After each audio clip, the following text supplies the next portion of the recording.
Good evening. We're going to call to order this December 16, 2024 meeting of the Averill School Board. If everybody could rise, please, as the pledge. Pledge allegiance to the flag of the United States of America and to the republic for which it stands, one nation, under God, indivisible, with liberty and justice for all. And we'll turn it over to Jeff for the superintendent.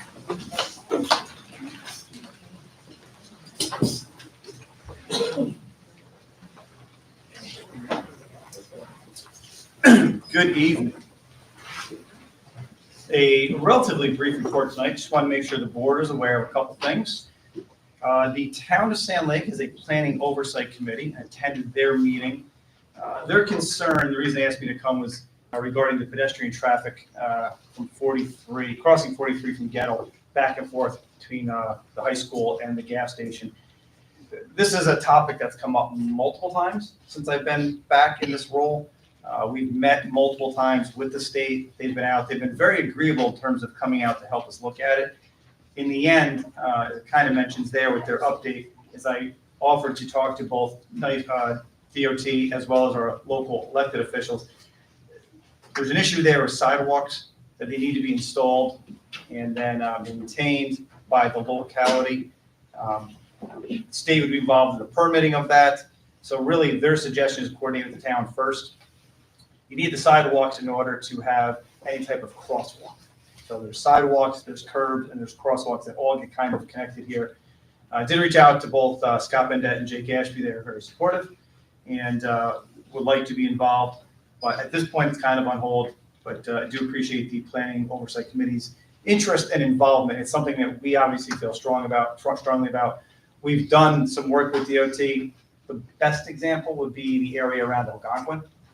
If you think about the speed limit decrease, the rumble strips, the flashing beacons, all that stuff is relatively new and was a partnership with the Department of Transportation. So we're hoping that we can make some headway on that. Something also that we've talked a lot about is after-school safety. Really, in light of the unfortunate event that happened at Bethlehem, it's been a big topic in the BOCES. It's been a big topic at the Suburban Council. And we've had multiple meetings with law enforcement and trying to come up with making sure our plan is continuing to be updated. So we've done some things already, and I kind of listed them there. Deputy Nichols met, our athletic director meets every season with the coaches. We included Deputy Nichols in that meeting to talk about safety. As one of the things you can see on there, our safety plan, which we had, an after-school safety plan has been updated. Kate Dorgan's done great work with that. Worked on our communication. We've added a script you might have heard if you've been to a football or a basketball game. That'll kind of give some people some information in the case of emergency and do some other things that are on there. The biggest thing here, and the reason I'm bringing it to the board to make sure you're aware of now, is that starting with this winter, we are piloting having a head chaperone at Algonquin whenever there's a contest on campus. So as you can imagine, depending on the season, there's multiple games at times going on that campus. So we wanted to have more of a chaperone presence there. So we're giving that a shot. The duties are listed there, but whether spectators or welcoming the visiting team or just ensuring safety, we feel like this is a wise investment. So we're going to see how this goes for us and then see if we want to continue that in the spring and beyond. And it'll be rolled into the budget presentations as we move forward if it's something that we decide is worthwhile. Another shout out for Assemblyman Bendett. It was very nice to me. And some of the bullet aid, if you go back to last year's budget presentations, he received a very limited amount, but I think we were one of three, if I remember correctly, organizations that he gave money to that he received. So we want to thank Scott for his help there. And we're going to use that money. You want to use that money mostly for like one-time purchases. You don't want it to be recurring expenses. So we actually have a need for choral risers at Algonquin. It's a good need. We have an increased number of students who have joined the chorus. The risers themselves that we have don't fit all the students, and the ones we have are not in good shape.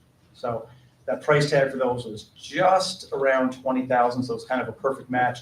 We, with Carrie's help, we looked at a bunch of different possibilities and options, and we settled on that one. So thanks again to Scott for his continued support. And then kind of moving right into some more budget stuff. Copy and pasted in there, and this is up on our board docs. Won't read it to you, but the main information for the board is that for some reason that we're not really completely sure of, we are now no longer in the hold harmless category.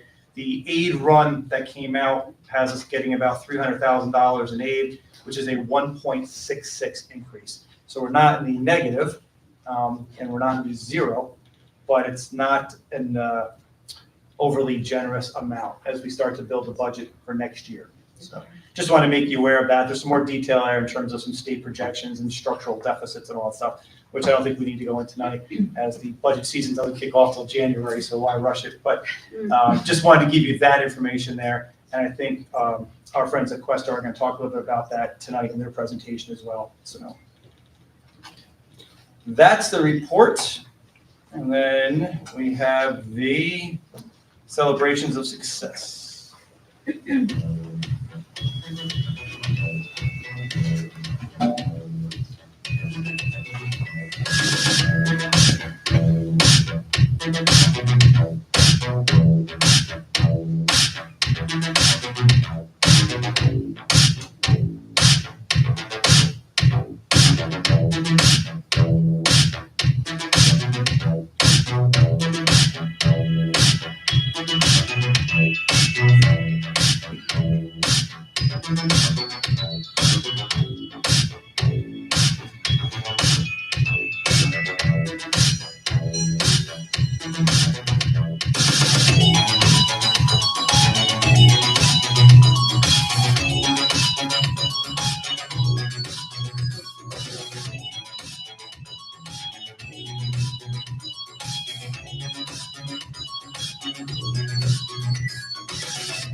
So that's a few of the highlights from this past month.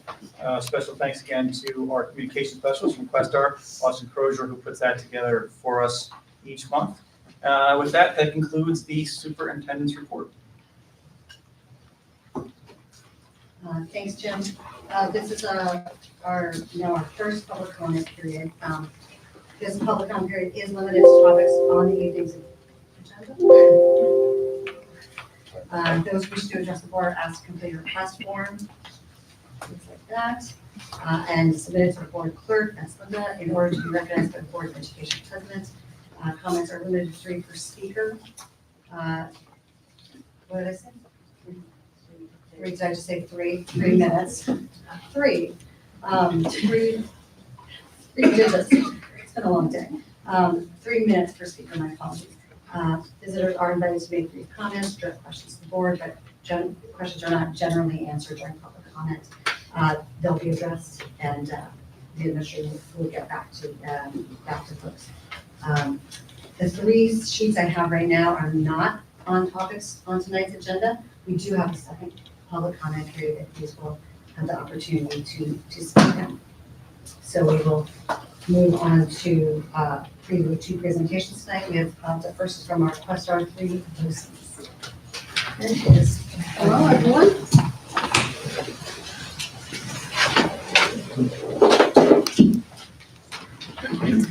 So I want to thank everyone for giving us an opportunity to come and give you an update on our programs, and also, as was stated last year, you would like a presentation on budget.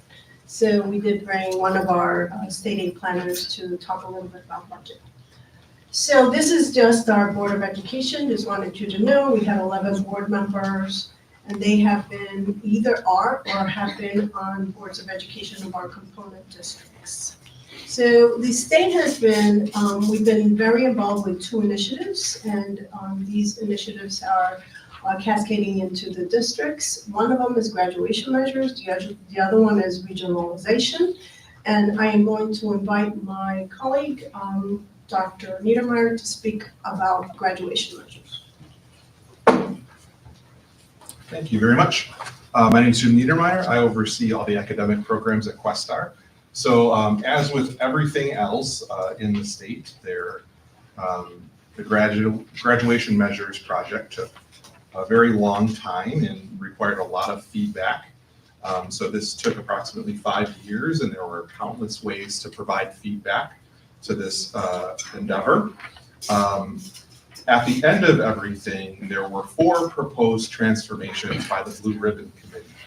So the first was to adopt the New York State Portrait of a Graduate, and I'll show you what that looks like in just a minute.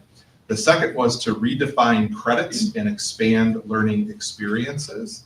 So basically, that transformation really means changing how we understand credits now from a time-based system to one of mastery. So right now, basically students can earn credits by getting so much seat time and earning a grade in a course, and that would change to being able to earn mastery, because you might not necessarily need to spend that much time in a course to be able to earn mastery in it. And in some cases, you might need to spend more time in a course to be able to earn mastery in it. But it kind of divorces the idea of time from mastery in a course. The third transformation is sunsetting diploma from diploma assessment requirements. So basically severing Regents requirements from graduation. And the fourth transformation is moving to one diploma. So instead of having multiple diplomas, having a Regents and an advanced Regents diploma, moving to one Regents diploma that has several different seals that represent different certifications that students might earn along the way. So this is the adopted New York State Portrait of a Graduate. And as you can see, it basically has several qualities that aren't measured within the normal classroom. So as you all know, there's lots of things that students need to have to be successful in the world besides the things that are typically measured by report cards. So we know that students need to be good at math and reading and science, but we also know that students need to be good problem solvers and critical thinkers and global citizens and have some measure of cultural competence, and also be literate across content areas to be successful after they get out of high school. And so New York State's recognized that as well. And so the Portrait of a Graduate seeks to assess students in a way that measures these skills as well as the typical things that students are generally assessed in. So this is going to be rolled out over the course of several years. The first and I think easiest thing to roll out is the moving from a couple of diplomas to one diploma with seals on it. And that's going to be the first thing that gets rolled out. So ninth graders entering high school in the years 2024, so this year, until 2026, are going to be earning the one diploma with different seals on them. Instead of an advanced regents diploma, they'll earn a diploma with an advanced regents seal or other kinds of seals. So New York State's been giving out seals for quite a while, and so this isn't that big of a departure from what we've typically been doing. So that gives schools a while to adjust to the things that are changing and starting in 2027, which I think are a little bit more paradigm shattering. And those are the ideas of redefining credits to focus on proficiency and decoupling assessment requirements from graduation. So that will really happen in 2027. So we have quite a bit of time to get ready for that, but that's when that will be happening. And then the last stage will happen in 2029. And so students who are entering ninth grade in that year will be subject to those Portrait of a Graduate requirements, in addition to all those other elements that students are typically measured by. Thank you, Jim. Can Question? I ask a question? So how will you, I don't know if assess is the right word, but the Portrait of a Graduate, all those characterizations, which I think are awesome, by the way. You know, the critical thinking, how we, the global citizen, effective communicator, how is that going to be determined in each student as we move forward with these changes in the diploma?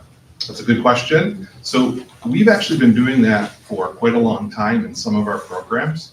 So for instance, at Tech Valley High School, all of the projects that students do have these elements in the projects, as well as the kind of standard elements. And actually, when students get their report cards, they're also measured on critical thinking and problem solving and communication skills, as well as those things. So you can add those elements to rubrics, you can add those elements to report cards. There's lots of different ways to evaluate those things. You can evaluate them by portfolios. It's just a matter of, you can really assess just about anything you want through rubrics and portfolios and other authentic measures if you want to. Okay, thanks. Yep. I have a question. When you're talking about decoupling of the requirements for graduation, can you kind of drill down a little bit on that for like lay folks, what does that mean? So that means that while students still might take Regents exams, so there'll be some exams that students still take because they're requirements that the federal government has for New York State students because of federal funding. It will no longer be a requirement to pass those exams to graduate.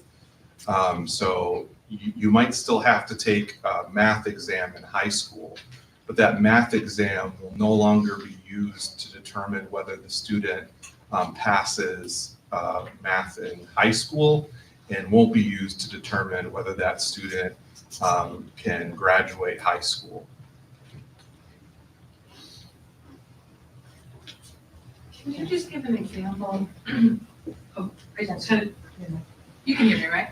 I can't. No, Right. it needs, No, needs it to needs get to be captured by the recording. Can you hear me now? Yeah. Can you just get a little bit further on Jess's question? Can you maybe just give a real life example of how you're gonna measure critical thinking and problem solving?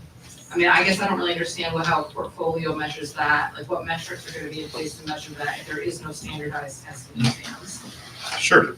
So if I were to give a student, say, instead of a standardized test, if I were to give a student a project, and part of that project is to determine how to solve the project, I can certainly measure the problem-solving ability of that group during the course of that project, and then measure that with a rubric.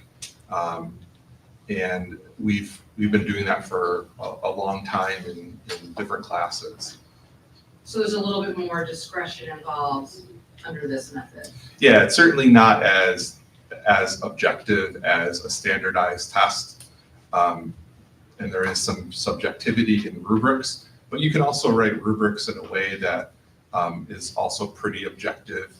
And you can also train folks to use rubrics with pretty good fidelity. Thank you.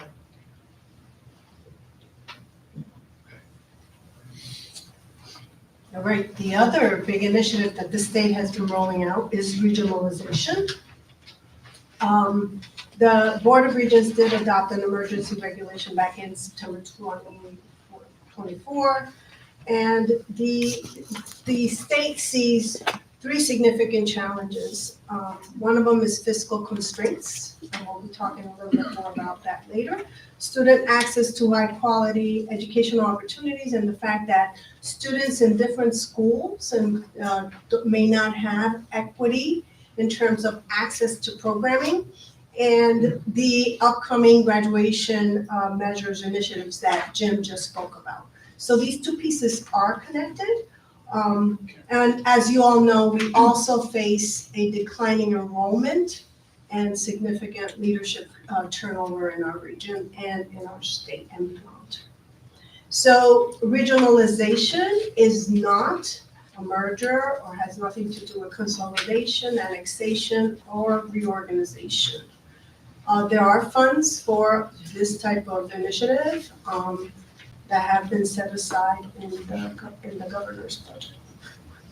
So regionalization is really about taking stock of what is happening in the districts and in the region to see if there are any other opportunities really to develop additional programs or develop efficiencies in terms of how to go about, let's say, doing the required PD for graduation measures.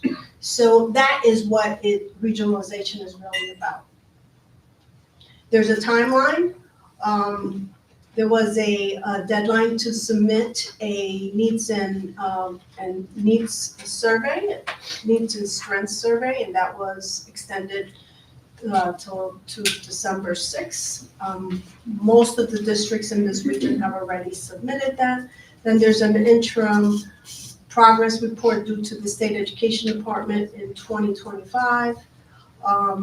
It is expected that regional convenings were held beginning in November 2024. We've had various convenings, and the regionalization plan implementation will start fall 2026, and then every 10 years, there will be a requirement to do a regionalization initiative. All right, now we're gonna turn over to an update. So I did want to share this. This is, so we had a tree that was decorated by our New Visions Visual and Performing Arts programs. And your student, one of your students, actually did the ornament on the right there. Her name is Ash Zimmerman. Zimmerman. So she's a senior, And that ornament, so all of the ornaments on the New York tree were created by the New Visions Visual and Performing Arts Program students. And that ornament on the right of one of your seniors is actually the ornament that is used on the website. So I thought it was nice to just share that with the board tonight. All right, some programs and services purchased by Averill Park. Eric? Yes, but before we do that, I think we have some, a pleasant surprise for you. We have some of your students, because I know they're going to do a better job talking about our programs than I will, so. Yes, so we do have several Averill Park students with us tonight. So we have Carmine Ricardo from our welding programs. We also have two students from our Pathways in Education program. We have Pamela Berger, and we also have, Sophie Miller. And then we have your very own Abby Juno and Teddy Dangler from our New Visions medical programs. If you want to come up too. So I'll just have them explain what their program's like and what they're currently learning. So if you want to go first. Go right up to the mic. My name is Carmine Ricardo. I am in the welding program at Questar, and we are learning about all the different types of joints and welds that you will have to be doing in the career if you choose to proceed in that. And we will also be learning welding symbols and be doing tests. And so as part of this, so you're the first class that's been in that welding studio, correct? Yes. And so Carmine's a part of working out all the bugs in this brand new welding facility that we have on the Gibson campus. So we converted a warehouse into a heavy equipment and welding studio. And so he's part of a very special inaugural class. And so what's your favorite thing that you've learned in welding so far, Carmine? Probably the different types of joints, although they are a little hard to do, but I do work on it. Okay. All right. So, and have there been a lot of bugs in the shop so far? No. No? Okay. And is it a nice shop? I'd say it's pretty good. Yeah, it's a pretty good shop. So it's a very nice shop. So thank you very much. Anything else that you want to add add for the board? What are Okay. you planning on doing after you graduate? Probably well. All right. Thank you. Thank you. And I'll have our Pathways in Education students. Pathways in Education students. Hi, I'm Pamela Berger. And I'm Sophie Miller. And we're both in the Pathways in Education program at SUNY Albany. And currently we are just finishing up a book that we read, and it was about a man in Nepal who had to find his way. And we currently are writing an essay about it. And we are also creating lesson plans to present in our classes in the future. We're learning how to do those. And I think that's kind of the main priority things that we're learning right now. Also just kind of generalist teacher things. Are you doing any field work right now? Yes, I'm shadowing in a kindergarten classroom with the principal right in front of me. And I'm shadowing in 2 classrooms. I'm doing like half of my shadowing in a middle school math classroom and the other half in a 2nd grade classroom at West Lake. And at the end of this course, you'll take an exam, correct? Yes, What exam will you take? we'll take the TA level 1 exam, so we'll become TAs. And will you go on to college after you take the TA exam? Yes, I think we're both planning on going to college. Yeah. I am going to go into early childhood education with childhood education. It's like a dual thing, so that I can get both certificates. And then I'm going to teach for a bit, and then I'm going to go back to school and become a principal or superintendent. I'm thinking about going for secondary education with mathematics is mine. And during the summers, where are you going to work? during the summer, I'm hoping to work with Questar to be a TA at their programs that actually we just had Dr. Niedermeyer present to us today. The EYS. ESY. Yeah. ESY? Yeah, sorry. But that we're going to try to get into for this summer. So thank you very much.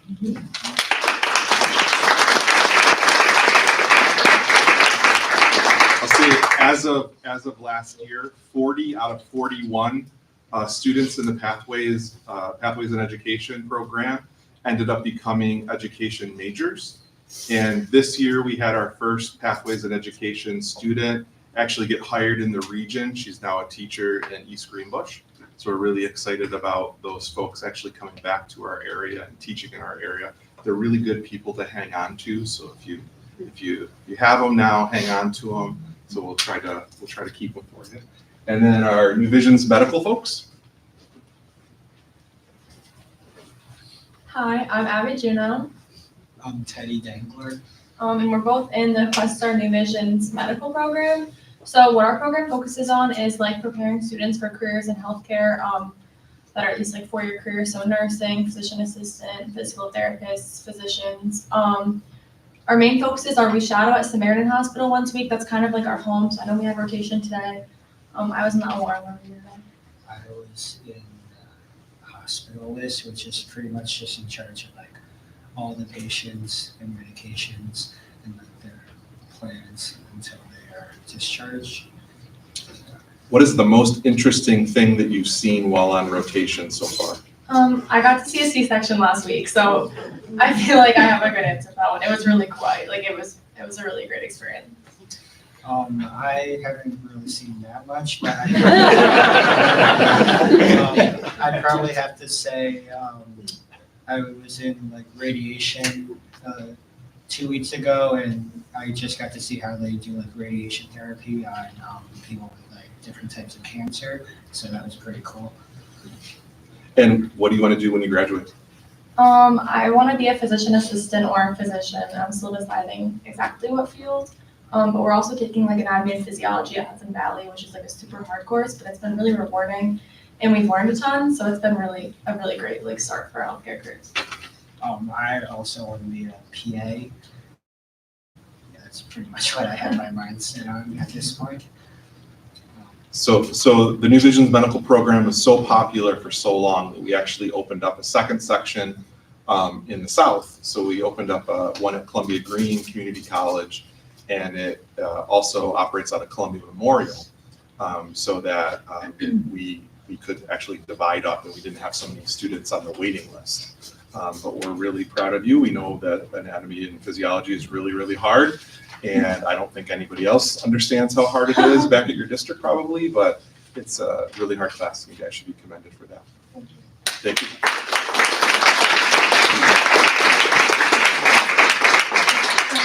I just want to thank you guys for coming out. Okay. My daughter's been looking for her over at PES. She's asking what she can see. I'm just really impressed with you guys. I just want to say that the hands-on stuff has always been how I learned, and I just appreciate that very much. What you guys are doing in the schools at Samaritan, and I don't know where the welder went, but yeah, I sailed across the oceans on steel ships, and you can only do that if you got a good welder. So I appreciate what you're doing. Get it right, and you can go anywhere on a big steel ship. Okay. Back to you guys. Thank you. And now starts the boring part of the presentation. I'm sure the students did much better than me, but what you see on the screen is a sample of some of the services that your district is purchasing from Questar III BOCES and other BOCES. You spent about $4.4 million last year in BOCES services. That's about 7% of your total budget. And you are purchasing a variety of services. Obviously, a large component is special education services, about $1.5 million. 700,000 or so for career technical education and New Visions programs. And out of all those services, you have about $2.9 million in BOCES A-level services you get back about 58 cents on the dollar. We are a market-driven kind of organization, even though we're a government entity. We want to make sure that our services are affordable and they meet your needs. All of those services you purchase on an annual contract, so you buy what you need on an annual basis. And of course, quality is an important factor also, so you come back and purchase those services again. This gives you a sample of what happens to our rates. We issue rates sometime in January. And we share those rates with superintendents, business officials. We have discussions, and then we present them to our board for approval in February. So you're going to see about 66% of last year's rates did not change, and about 80% of them increased by less than 2%. The administrative budget, that's the budget that you vote on every April. You're gonna notice that it has a slight increase. This was what's called a contingency level budget. That's a budget that you increase only the legacy related costs, leave everything else as is. And usually that, a contingency budget is a budget that you push through when your budget is voted down. We weren't forced to adopt a contingency budget. Our budget was approved by the vast majority of our component districts, but there was a high level of uncertainty when we were developing those budgets about what was going to happen with state aid, foundation aid. A lot of our components were going to have significant cuts, have the safe harmless legislation and budget that the governor was proposing. So that's why we decided to start with a contingency budget for administrative purposes. Before you leave that slide, so thank you for doing that. And just, you heard at the beginning of our meeting, we are off the hold harmless list. Our projected rate of increase from state aid is less than, it's less than inflation. So we would like to see even better this year because we are going to be squeezed for every penny, and we would appreciate that you keep your administrative budget the same or lower than this year. I know we talked about that last year when you guys came in the spring, so I appreciate that, and I appreciate what you responded to the concerns, so thank you. Yeah, thank you. And again, it's not just Questar, you're facing the same challenges also, right? So it's how do you invent your budgeting process to make sure that you contain costs.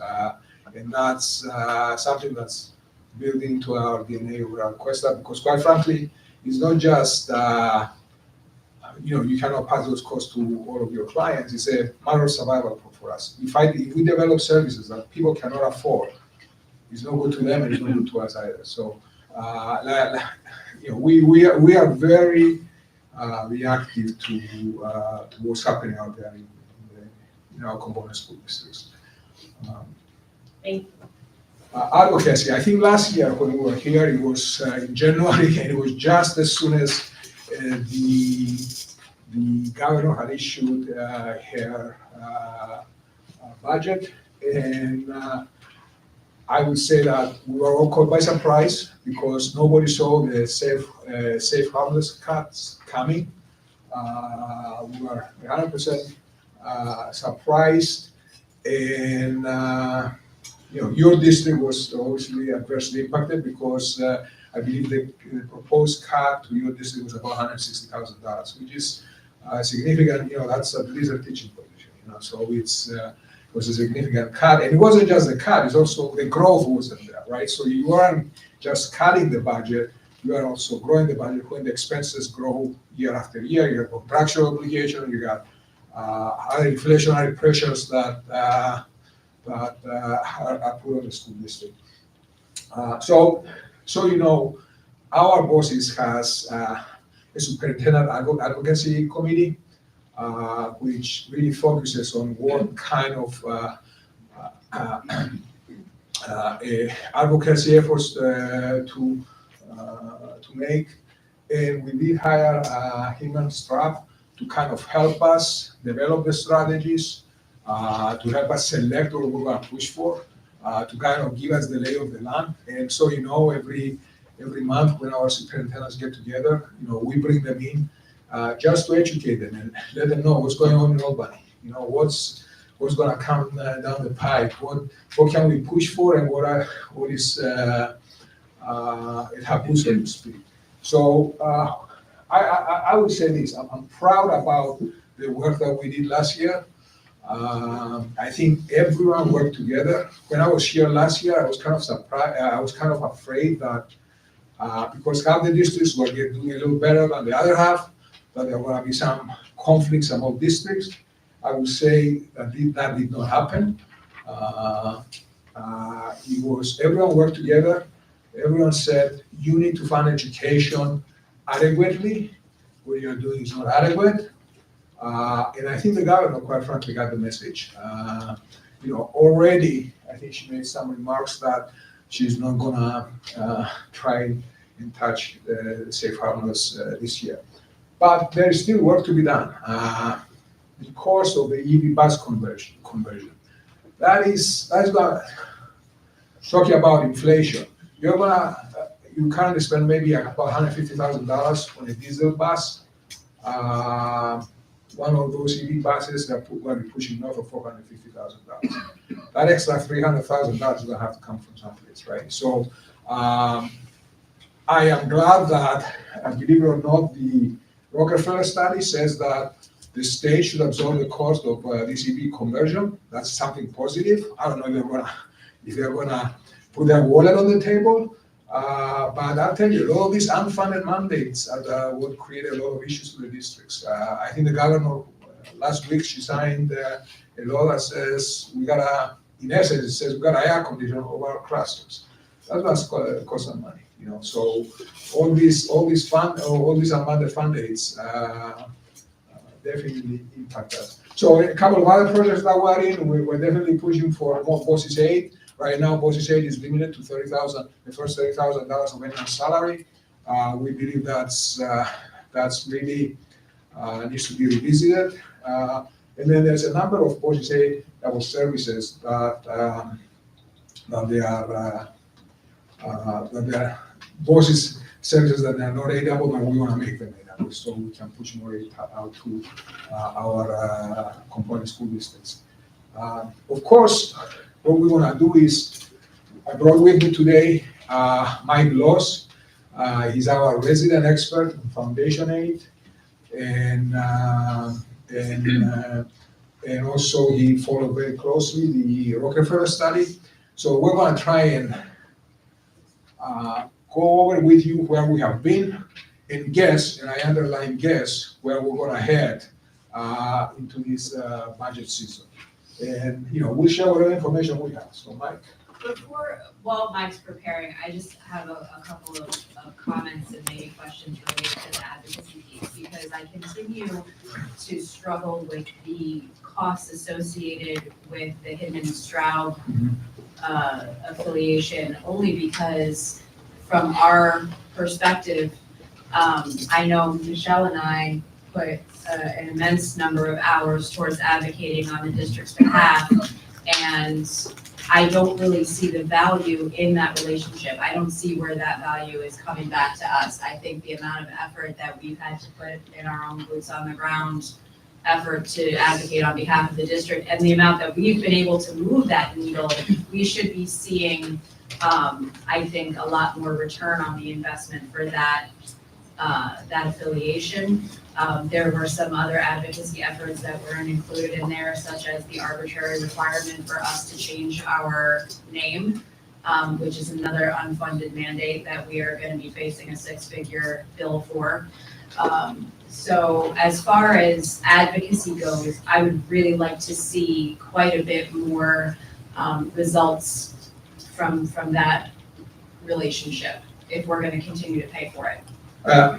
So let me explain first of all who's paying for it. You're not paying for it. We have a statewide service that pretty much every single school district and every single BOCES is a member of. It's an integral part, using Heman and Strauss, it's an integral part of our service because we need their information in order to do our state aid projections. We need our state aid planners to be informed on what's going to be happening in Albany. So this is not part of your administrative budget. This is part of a service that we have for how many school districts, Mike? 650. 650 school districts and 37 BOCES.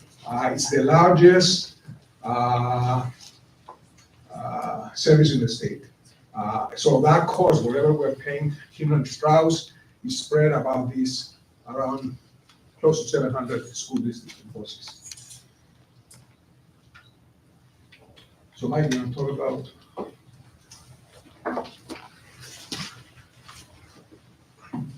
Okay, so, Harry set up on the state aid planning service, and, we are a statewide service, and really our specialty is really anything, school aid related, financial related. So we're talking about foundation aid, and a lot of times you hear politicians, they'll say things, oh, it's a historic increase in aid. And really the last 5 years, from a statewide perspective, really has been a historic increase in aid. Not necessarily for every district, but statewide it has been. And that's a large part, those 3 big years there where you see the 7.6, the 7.7, and the 12.32%. The state had made a commitment to fully fund foundation aid, which is a formula that was really designed to try to be to put aid where it needed to go based on student need, based on the level of a community to be able to pay. And really weighted pupil counts were really the major factors in it. And the state had never paid it. So over those 3 years, they phased it in. And so it was a big windfall in general for districts, but not every district. And Averill Park would be an example of a district where you really had more modest increases the past few years. And that's really a part of that being on that concept of hold harmless. So, sorry to interrupt, you say not every district, I think you mean roughly half. Yes. So let's just say, you wouldn't mind going for half the district. Yeah, Right. not, So- Yep, so, no, but that's a, half of them, including our district, Yep. not benefit. and so really that, so that idea of hold harmless, if you're not familiar with that term, it essentially means that the state would never pay a district less than they would the prior year. And so even if this. Not adjusting for inflation at all, though, right? Correct, it would just be just flat. It is less value that we get every year, yeah? Yeah, but that's the concept, that is that it's not an increase. But so really with that idea of foundation aid, that if it was fully running, that some districts would stand to lose each and every year, depending on the calculation before. And so really that idea of hold harmless is as Harry alluded to earlier, that was a big part of the governor's budget last year, that there would be some sort of a cut to districts that were on hold harmless. So it remains to be seen kind of what's going to happen going forward here. But if we were to look at kind of, it's a little bit small in here, but the first kind of blush of the component districts for what we might see happening next year is when we look at present law.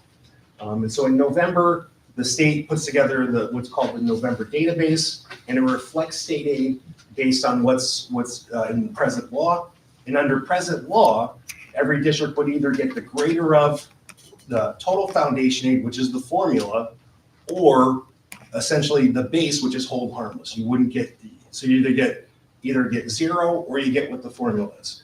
And as you can see here, of the Questar III component districts, a majority are now on hold harmless. The good news for Averill Park is that you're no longer on hold harmless, but really just barely to the good as far as the formula goes. Well, my question about that is why? Anybody who's kind of heard me up here talk about how much I love process and bureaucracy, which I get is not popular, but there's a reason, right? So to be like, hey, good for you guys, you're not on hold harmless, like, okay, great. Why?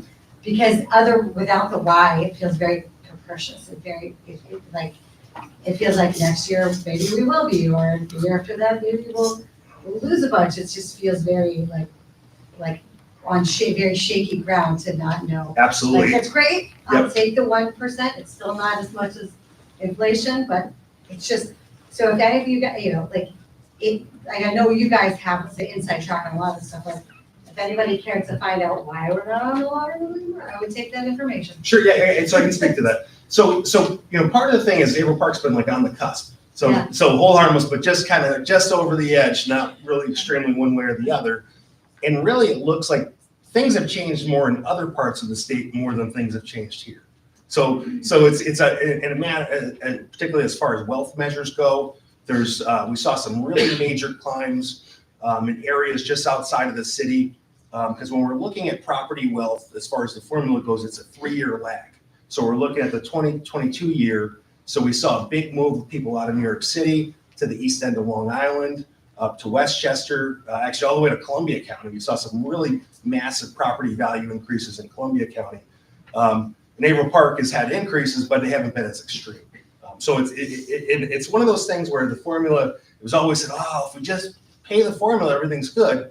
But there's actually some volatility to this formula, the way it's written. And that's the other part I'm going to talk about is the Rockefeller study, how some of their suggestions of maybe how, and some of them include how to maybe not have as much volatility with that.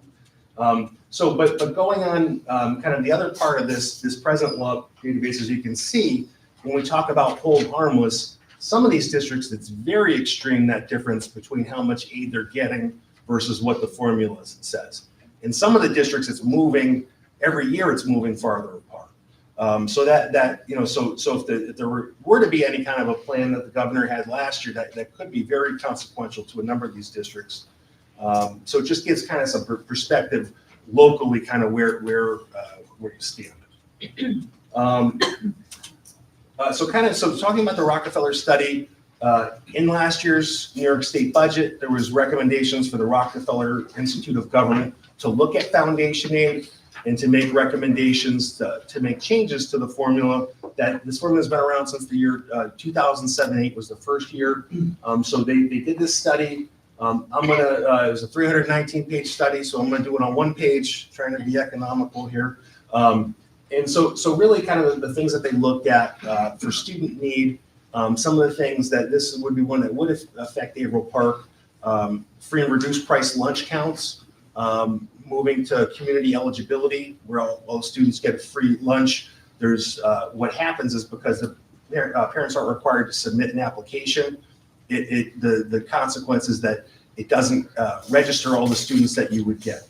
So you get a direct certification that shows that the kids that are automatically eligible, but typically when parents have to do an application, there's more people eligible than would just show up on that. So for any district that has community eligibility, it's really an undercount of the level of need of your population. So Rockefeller, they had a recommendation to use a different need count that maybe would be a little bit more inclusive. And also thoughts of using a census poverty figure from the year 2000 that never changed. And the recommendation was to use the federal government's small area income poverty estimate, which is updated every year as part of the census. And that would maybe give a better idea of level of need. Some of the other things they looked at, CPI or inflation, rather than using the actual inflation, the recommendation was to use an average. With a 5-year average, because we had a really high, the 8% 2 years ago, a 5-year average probably wouldn't actually bring it down that much. But inflation is really one of the biggest drivers of aid for districts as far as the formula goes. So I think it really, whether a district's on formula or hold harmless, this is one that really, you don't really want to see them tinker with it. You want to get the full value of inflation because, as you said earlier, your costs are moving up with inflation. So it would make sense for aid to do that. Successful schools model, that was the basis of the formula to try to determine the cost. Initially is that they looked at the most successful schools in the state. They looked at testing scores. They looked at graduation rates and they said, well, what does it cost a successful school? And that was the determination to form the basis of the formula. And when they initially did that, they realized that a lot of these schools were down in Westchester, Long Island. It was too expensive. So they knocked off the highest numbers. They kind of meddled with it to begin with. And Rockefeller's suggesting maybe to revisit that. And we talked about the graduation measures are maybe going to be changing here going forward. So Rockefeller had suggested using the 3 through 8 math and ELA scores as a measure. Local contribution. So this is the piece that I spoke to about why kind of the property wealth is kind of being one of the pieces that was maybe moving the needle. And so in the formula, they look at 2 forms of wealth, adjusted gross income of the residents of the community, and then actual value, which is the property value. And so in many cases, there's communities where the property values are high, but the people aren't necessarily wealthy. And so one of the recommendations was, rather than doing a 50-50 split of those 2 measures, that maybe it could be like a 70-30, that property value maybe wouldn't have as big of an impact as adjusted gross income. Another kind of big recommendation, students with disabilities are weighted at a higher rate than general ed students. They're actually given an additional 1.41 weighting. So that means that every student with a disability, regardless of whether they have very minimal services and are maybe getting like resource room, that kind of a thing, or whether they're in a really highly disabled, like special class, all those students would generate 2.41 rather than 1.0. So the study is recommending to break that out, pay it as a separate aid category, and then to aid the students based on the actual weighting of the level of services. So that would be a more radical change. So that remains to be seen. And then the last one, which I think is really kind of the one that I think has people concerned, particularly some of those districts that were very far on that list locally that I showed you that had that really high hold harmless number. Rockefeller made a recommendation to reduce aid for districts that are hold harmless, but to do it based on a wealth measure. So if a district could be hold harmless, but they could be a poor rural area, maybe they wouldn't get as big of a penalty as a district that was in a wealthier area. So can I ask a question? Sure. Because a lot of money went into this study, and I appreciate that some of the outcomes are pretty validating for what we have been talking about for a while. That said, when you're talking in your earlier part of the presentation about the state's recommendation for regionalization, the state has made no mystery about the fact that they have been picking winners and losers amongst our children for years now, and have decided that certain swaths of communities don't deserve as much funding. And the added insult to injury is, well, we're going to give you less money and you all get to pool your resources for things like professional development, essentially starving certain communities of proper education. So then they have the audacity to call it out in this study, but what actual indication have they given that they're going to do anything to implement a fix for our kids? So this study, nothing in this study is binding. They're all recommendations. So that's how it was structured in law. So they did the study, they made the recommendations, but really they're just recommendations right now. So moving forward, the process would be, the next step would be the governor is going to come out with her proposal January 21st. So we should get aid runs and get any indication if there's any plan to implement anything. And it could, and this is the governor's prerogative at that point. But ultimately, for anything to change, it would have to be an enacted law. In the state's enacted budget come April. So they're recommendations, but it remains to be seen what's going to happen going forward. What's your impression of what's going to happen? It's interesting because it certainly seemed that, especially after the way the governor, her proposal last year, seemed like she was really going to go hard after hold harmless. And then they kind of. I think she actually said something to that effect. She did. Yeah. Last year. Yes. But now this year, she's kind of, her approval ratings are not too good. And it seems like she's taken a step back. So I think it really remains to be seen. I think some of these changes are probably ones that are kind of more generally agreed upon, where you're saying, hey, that's an old measure. That's a fairly easy lift to change it and maybe update it. But I think it remains to be seen. We'll have to kind of wait and see what happens here.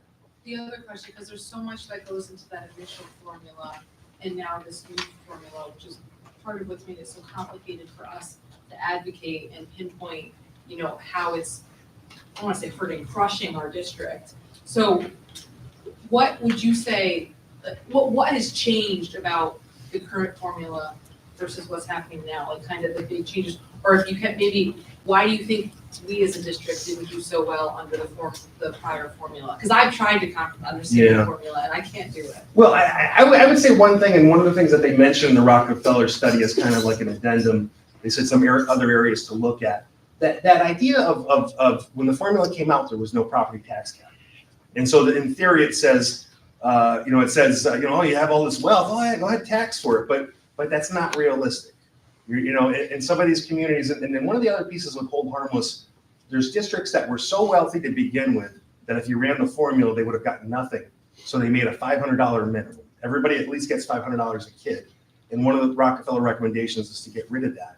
These are primarily like the really wealthy districts in Long Island and Westchester. It remains to be seen if that happens. But there's this idea, oh, you have all this wealth, yeah, go tax for it. But can you necessarily? And then should some of these people that are that wealthy, should they be getting anything? I think these are reasonable questions. Mm-hmm. Thank you. I'll tell you though, throughout this process, I think the process was helpful for the governor and the Rockefeller people to kind of get their arms around what are the issues that the school districts are facing. Because the number one question that was being asked, and I sat in the room with Magna to talk about these kind of things, is why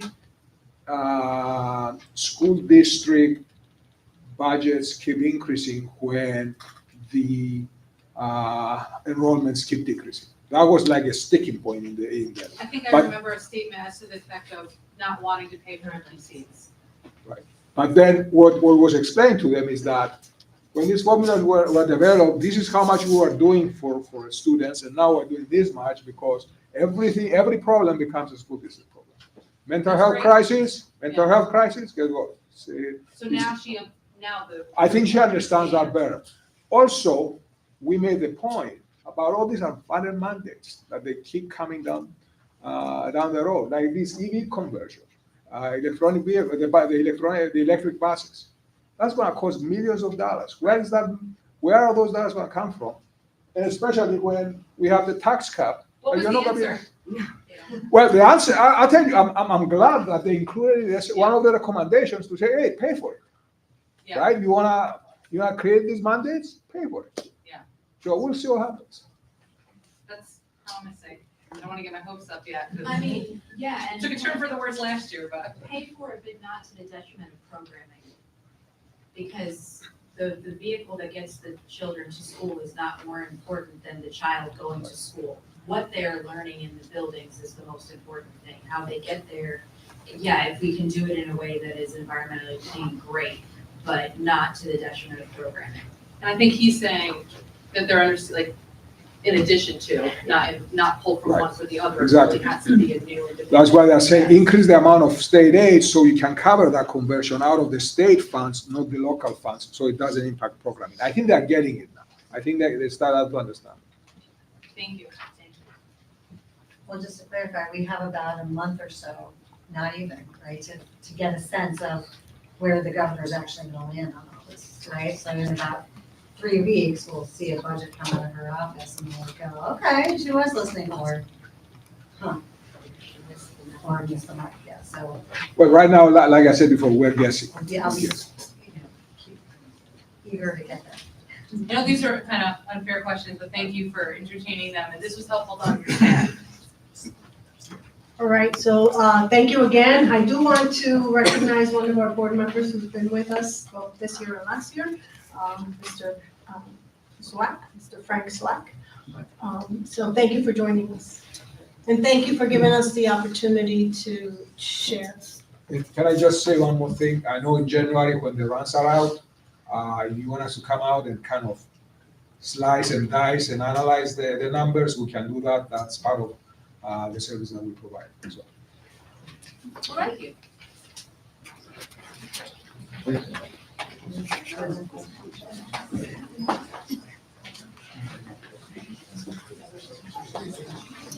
Thanks, Questar folks, thanks, Questar students, super nicely. Next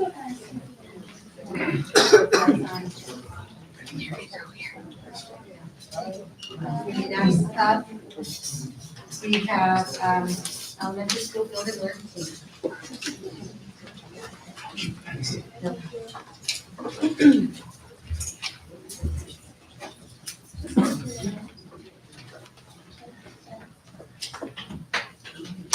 before they get started, just to set it up for the board's reminder. So going back to September, we had the original learning team presentation, went through high school, middle school, elementary, kind of wrap it up.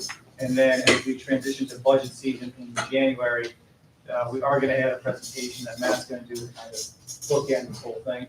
That'll be kind of your literal break between the academic portion of September to first January presentation. And then we'll start budget stuff in that second presentation in the January meeting. And that's when we'll start with non-instructional, instructional budget numbers, the same process we used last year. So, thank you to our elementary principals for joining us. Okay, thank you, everyone. My name is Dennis Simpson. I'm the principal of Miller Hill Sand Lake Elementary School. I'm joined by Carrie Rocher, the principal from West Sand Lake, Josh Geller, principal from Postenkill. And we are here to provide an update to the board on the elementary goals, objectives, and action steps for the 2024-25 school year. So once again, our guiding mission of meeting the needs of creating opportunities for every student every day. I think you'll glean from each of our portions of the presentation the focus on that meeting the needs and creating opportunities. With the understanding that every child is unique, a unique learning style, unique pace in terms of how they learn. So we're going to be talking about things that are capturing a moment in time, as well as kind of some longitudinal, more full experience for our students. So again, our work continues to improve the experience and achievement for students across all three of our elementary schools.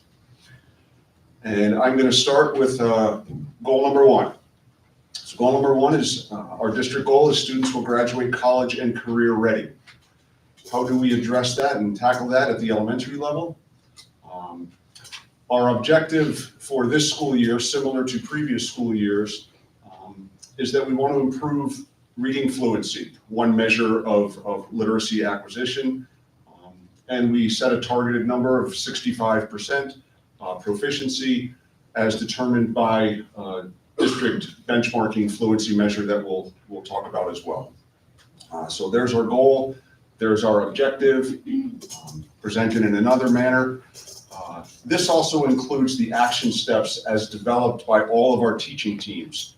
And I want to point out the theme, particularly at kindergarten, first and second grade levels, when it comes to teaching literacy. A lot of explicit instruction in those foundational skills at the K-1-2 level. And when they get to 3, 4, 5, it's really about those opportunities. So again, going back to our mission statement of meeting the needs, providing explicit instruction, and creating opportunities, putting books in kids' hands, because that's really one of the best ways to improve their fluency and their skills. So how do we go about doing this? Well, we utilize our program called FastBridge, which measures reading fluency. We do that 3 times a year. We do it at the beginning of the school year. We'll be doing it just a couple of weeks right after we return from the break, again in the springtime. And we look at the results. Granted, they are a moment in time, but we look at the results over the course of the school year. It's administered to our students in grades 1 through 5 to measure that growth. FastBridge also not only captures a moment in time for each student, but it also gives us some opportunities to really assess the bigger picture. So it gives us the opportunity to follow cohorts of students, and we actually have a graphic here that we'll highlight in just a couple of minutes. And also that 10,000 foot view, so that we can identify trends, things that are working, interventions that are impactful, best practices is really what we're talking about here. So, so again, we administer the FastBridge Fluency 3 times a year, and again, we're focusing on the individual student results, but again, also some of those other measures longitudinally. And so this right here is information about our current 5th grade. Don't have the performance from the fall here, but what's important to note from this graphic is really what we're looking to do is reduce the red and increase the green and the blue. And all of our cohorts kind of follow a similar path.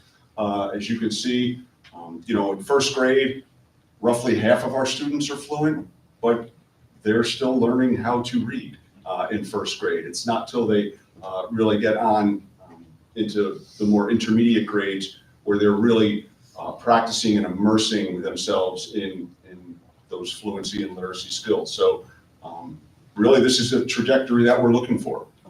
Less red, more green as they work their way through our elementary school experience. What are the factors that lead to those positive outcomes? Well, I'm really proud to say that Averill Park was an adopter of science of reading practices well before it became a state initiative and a state requirement. We've been doing science of reading practices since before actually the COVID pandemic. So we were on board with the right way to teach literacy.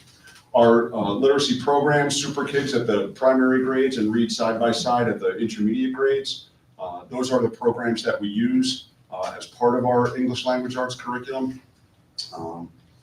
Again, we're in about our third or fourth year of those programs, so teachers are getting much more well-versed in the strengths and the areas that they need to supplement. The work of our teaching team and our elementary leadership team, which includes ourselves, a few other administrators, and some of our teacher leaders. And those grade level teaching teams have done a tremendous amount of work over the last couple of years, identifying those essential standards for literacy, developing common formative assessments with the hope that at some point in time, a team of teachers can sit down, analyze those results of assessments that are given across the buildings, and say, hey, how come your kids are doing so much better on this task than my kids? And have those conversations that will lead to improved instruction, and again, a better experience for our students. And also we have a systemic approach for RTI for both our Tier 2 and Tier 3 interventions through our Fast Bridge system. We administer, then we meet, we analyze the results, we sit down with teachers, we make decisions about providing interventions for students. So that's what it is, and this is what it looks like. It looks like whole group instruction. Sorry, I don't have a pointer, but small group instruction, specialized reading instruction, targeted intervention, and probably most important of all, opportunities for students to have books in their hands and read individually with a partner, discuss what they read. Again, getting into skills that go beyond fluency, but when we're talking about literacy, we really just can't focus on one aspect of it. So we continue to make gains, continue making progress. Our Tier 2 work this year, we've made a concerted effort to focus on Tier 2 work, our essential standards, common formative assessments, multiple grade, yes? Sorry, question. Yeah. Back on the previous slide. So just curious, at what point do we get the parents involved? And with the testing, like the BOCES, Questar, since we get more funding for students, like at what point, I guess, are we bringing them in to say, you should test your child? Or are we even having those conversations to see, is it Tier 1, is it Tier 2, is it Tier 3? Like what? So Sure. if I'm understanding the question correctly, so with the data that I shared around our benchmarking, so that's nationally normed benchmarking. So that's kind of that group that we are comparing to. And 2 times a year, we run data meetings with our RTI teams to analyze student data, to determine interventions. If students receive the Tier 3 intervention, that gets communicated to families around that. There's progress monitoring that happens continuously through there. Teachers have the opportunities to visit our child study teams if they have concerns about progress in there. There's usually communications around that with families as well. So I think from a system standpoint, the parents are continually involved in some of that, but we also encourage parents to reach out if they do have questions and to build that communication between home and school if there's concerns on that end. Because on the school side of it, we do spend a lot of time analyzing that information and intervening, whether it be a tier 3 level or a tier 2 level. If that's. My question, I guess, was just more so like if we could get more help at the elementary level for students, like, I guess, like, would it benefit us more testing more students and getting the 2.4 grade versus just 1? Do you mean I like believe that- the I believe lead that- from like AIS to an Yeah. IEP, like in terms of identifying like a developmental Right. disability Is that not- versus just a That's not struggle? constituted. Is that the question? Okay, so I think what we're trying to determine is at what point are we engaging the parents, or does the parent have to engage us for like a next tier of assessment? So if their child is struggling, I mean, obviously we've got kids that struggle because we've still got kids that are in the red, right? But at what point do we have a sit-down conversation to do an assessment to say, okay, well, this maybe graduates from an AIS to maybe a necessity to institute an IEP, like, or a special education program? Sure. So there's conversations throughout the whole process. Once we, obviously we're administering the fast food screening 3 times a year. That gets administered to every student, including our students with disabilities, who oftentimes will end up in the red because they have a reading disability. It's through no lack of effort on their part. That's. Right, so I guess, and you guys might not know the answer, I guess, do the AIS students not get additional funding? Do we not get additional funding for those students? I guess that's maybe where I'm misunderstanding. Yes, that is correct. They do not. They Okay, do so not. that's just, Funding that's formula. what I was trying to understand. Yes, like, yes. At what level do we get additional funding? How do we get more support for AIS in the schools for you guys? Gotcha. The roundabout. I think it's a great question because you're talking about what Gladys talked about in terms of ED. Right. And there is a number attached to kids, and there's different numbers depending on classification and their needs. What they're talking about here is really, How does that level? well, it's the process for each kid as they go through that system, from that tier 1 to that 2 to that 3. At a certain threshold, if a student's not meeting the success, then we look at special education. There's a whole process for that, with notifying parents get requests I on got you, their so end. it's totally different than what they're talking about. Yeah, it's similar but different. They all kind of build on each other. But I think, if I'm understanding, Michelle, your question really is, because we're always thinking about the funding part, is how do we increase funding for this? Right. And the answer is, we can't, right? So last year through the budget process, we talked to you a lot about cutting AIS teachers, right? How we were going from a bigger number to a smaller number, and potentially That's a to an big even concern. smaller number. So I think that's what you're forecasting ahead based on what you know. And unfortunately, from what Gladys was saying, and the state funding, you don't get extra money for kids who have AIS services or for AIS teachers. That's the part I guess I was missing. Right. The line Unfortunately, demarcation it would is make terrible. sense that was true, that if a kid was below a certain point or a certain grade level, that funding that you were doing to remediate that would count for a little more in terms of the aid, but that's not how it works until you hit that special education classification number. Is that from your? I think we should have that. Well, just correct me if I'm wrong, though, if I am understanding and sorry to interrupt yours and go backwards, but if I'm understanding correctly, the potentialities they were talking about in terms of special education was to add more granularity to the special education. Add tiers, essentially, like what you guys are talking about in day-to-day reading, so non-IEP reading levels. Add that for special education, and so then special education kids who are on a tier of higher need would get higher than the 1.4.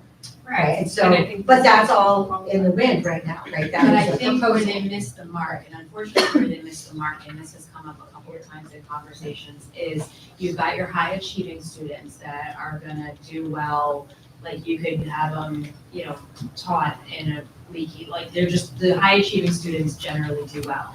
Then you have your IEP special education students where state law requires them to get the services that they're getting. And a lot of the state centered classification around that requires some measure of diagnosis that qualifies them to have an IEP. Then you've got kids that maybe are not evaluated because their parents don't know what their rights are, don't even know how to begin. I can tell you I'm a special education parent, and I would have had no idea of what to do had the district office not at least provided me with some information at the time that my kid was not even kindergarten yet. That, so I think to some degree, we've got kids that maybe could qualify for an IEP that, you don't know what you don't know. Right. And so those AIS needing kids are the ones that tend to fall through the cracks, and that's the tragic nature of the state funding model, because it does not address your average kids or your kids that are just riding the line. Thank you. Sorry, I was confused on the. Sorry, we hijacked that It's presentation. okay. Your meeting. Again, just to come back, at K2, we're teaching students to read. At 3-5, we're giving them those opportunities to read. And when necessary, we do have some specialized reading instruction to provide them. And so again, we present to the board on an annual basis about goals and objectives. Truly a moment in time, but when it comes down to it, literacy skill acquisition is really a multi-year process. And what we do here in our district, a multi-year process of explicit instruction that should result in fluent, accurate readers who can comprehend the text that they read, and that'll get you college and career readiness. I'm going to turn it over to Mr. Gelli. He's going to talk about goal 2. Thank you. Before we switch over, the graphic that Dennis shared over the cohort from first grade through end of fourth grade, I think what that kind of shows is that separate from the funding side of it, right? The AIS, the interventions, the data collection, the RTI stuff that happens, we are managing and closing gaps over time. And I think that's a big part of what this goal means for the work that's happening. I think obviously separate from the funding, but I think that's an important part of what we're trying to share tonight. So again, you're familiar with this. This is actually the structure and system that we've operated with over several years now, where we identify the district goal, what the elementary objective is for that, and what the action steps are for teams. And goal 2 is an area where we've actually found a lot of success over the last few years in being able to identify students who have strong connections with adults in schools, because we know connections matter, relationships matter in the work that we do day in and day out. And it's an important one for us to kind of always have an awareness to. So with that said, obviously the district goal for goal 2 is productively engage our students in our school community. We have gone from connections and building positive peer connections with each other, but also with adults and finding trusting relationships, to kind of taking that to that next level, because we've identified this as a successful opportunity for us. And this is an area where we're going to continue to go. So with that being said, we're not letting go of connections. We know that being connected to an adult in a school matters. So we are still going to utilize survey information for that. But in addition to that, we're also going to start identifying how students are feeling about belonging to our school communities. And we have a very planned out and thorough plan for being able to address that. One of the things that we've been doing is surveying students in grades 2 through 5 with we referenced the benchmarking that happens with FastBridge that is nationally normed. These are homegrown surveys based off of the work of the administrative teams at our level, as well as the teacher leadership teams at our level, to identify what the right questions are that we want to be asking, not for our school community. So this is a much more localized survey that we control. We are administering that 3 times this year, so that is actually a change from our previous years. We identified last summer that when we give a beginning of the year and an end of year, it doesn't necessarily give us an opportunity to do a check-in midway through. So we're going to administer a winter check-in around this survey. Our objective did not include grade 2. Part of that is because when we're dealing with, belonging connections type survey, we have found over time that grade 2 needs to kind of learn how to take surveys. And there's a lot of navigating around that, and identifying that they ran out of bagels for breakfast. So I'm just a no on everything. So we're navigating some of that this year, and we're really focused on the grades 3 through 5, but to utilize the grade 2 survey data as a baseline for that group of students. So those are the 4 questions that we've created. 2 of them are the same. Do you have a trusted adult that you can count on at school? And do you have a friend at school? Those are the 2 repeated questions. The other 2 are new questions this year. Can you be yourself at school? And do you feel included in your school community? And again, do you feel like you belong with whatever elementary school you attend? So every student was asked those 4 questions. Students in grades 3 through 5 this fall had 143 no responses to those questions. We do follow up, obviously, on some of this. Can you be yourself at school was an interesting follow-up for some. We each of us had follow-up conversations, or our student sport teams did, and a lot of times it was like, no, I kind of have to follow the rules at school. So I guess we appreciate their honesty with that, but we still want them to be able to find that. So the way our elementary objective is written this year, we are looking to have a 20% reduction in the total no responses from fall to spring. So in order for us to meet our goal, during our spring administration, we need less than 115 no responses total for our cohort groups. So that's where we're heading.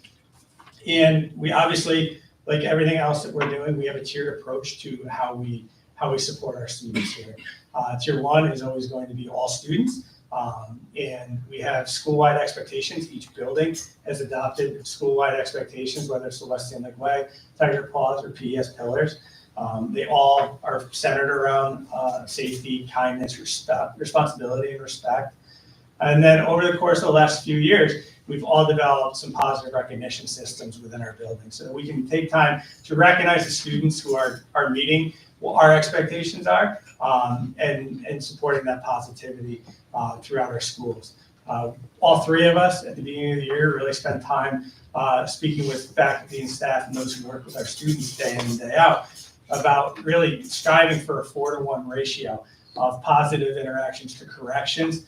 And it sounds easy, but if you're not in tune to that, it is a little bit harder. It's certainly easy to see the negative behavior in the room, and then it's a mindset shift to identify the positive behaviors. But it's something that all 3 buildings are doing this year. In addition, at the Tier 1 level, there's an intentional focus on skill development, and skill development that we know is going to help students in their current school situations, future school situations, and life beyond. A lot of times we talk about soft skills and the opportunity to help support that. And those are the skill development areas for everyone at a Tier 1 level. Those are our school-wide norms. Each building has their own, and we take the time to explicitly teach what that looks like in a variety of settings, in learning spaces, on the bus, in the cafeteria, at recess, so that we can support students and set those expectations that way.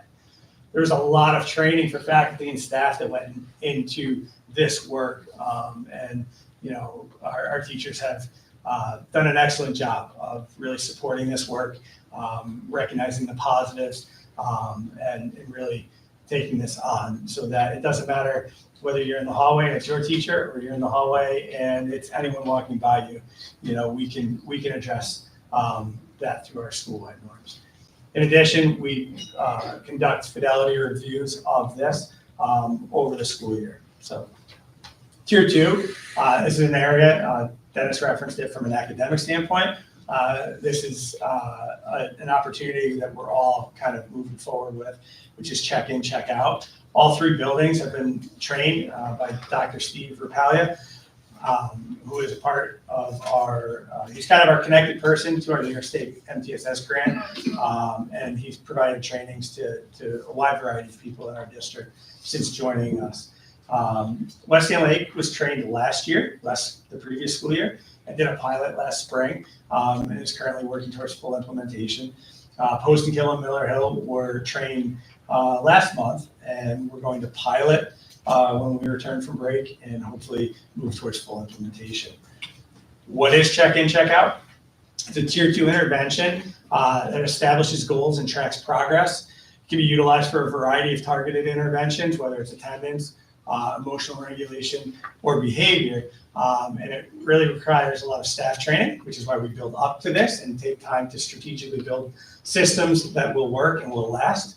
There has to be a student identification process that we're working through, data collection, and then obviously parent support.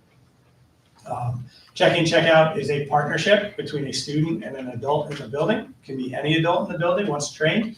And there's an opportunity to set a goal for the day, have the student work through and process their day, check out at the end of the day, and then build some homeschool communication with sharing that information home and getting it back the next day. So we're all excited about this. Carrie's definitely a little bit further along with West End Lake and finding some success there too. But we're excited about that work. At the tier 3 level, so these are our most at-need students. And we invest a lot into our student support teams within our buildings, counselors, psychologists, nurses, and really planning around that. We work with outside agencies, outside consultants to try to meet the needs so that students are available for learning and also available to meet our norms of expectations. There's a lot around the work that we're doing around Goal 2 at all 3 tiers. And it was actually nice to see in the video that Dr. Franchini shared earlier, a lot of those positive recognition things were included in that video. And that's information that we're communicating a lot within our own buildings and trying to really highlight, the positive that's happening in our buildings. So we appreciate you taking the time to listen to us and let us share about that. I'm going to turn it over to Carrie Rocher for Goal 3. Thank you.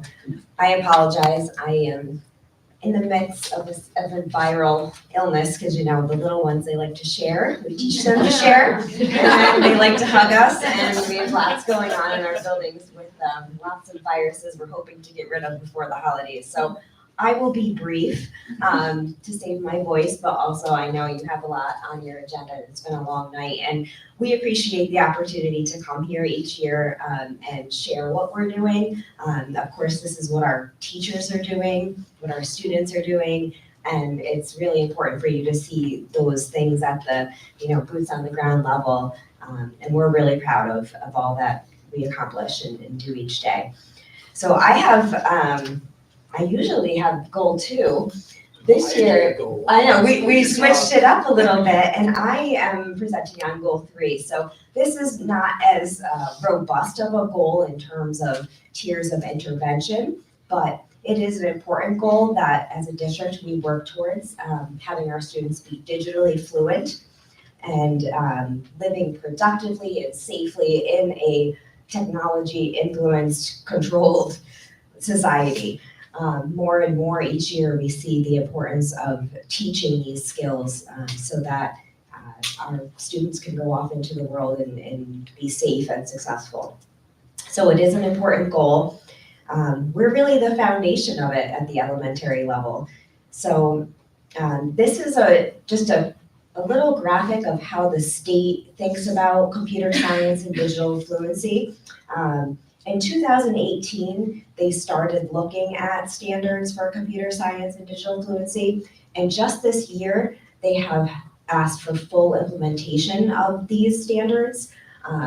There's a lot of standards on here. It includes things like ethics and equity and working through some of the problem-solving data side of computer science, hardware, software. There's a lot of different aspects to computer science, cybersecurity being a major one and one that's more and more important these days. We're gonna actually focus for the purposes of goal 3 at the elementary level on this last part, which is digital literacy. And that's the part that we really feel that we can help students develop their digital use and their digital citizenship skills so that when they come up to the middle school and high school and beyond, they can learn some of these other more complex skills. So what does that look like at the elementary level? From the digital use side of things, we are teaching kids how to type, how to use a computer. However, more and more kids are coming in with skills, hand skills on their phones and on their tablets. We're actually trying to rewire that so that they are using a keyboard and teaching them how to be efficient with typing.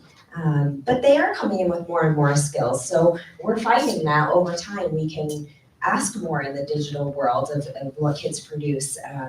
And so it starts early. It does start in kindergarten, not right away, but we do use devices. And as we build up through, we use things like Google Drive, Classroom, slides, presentations, docs.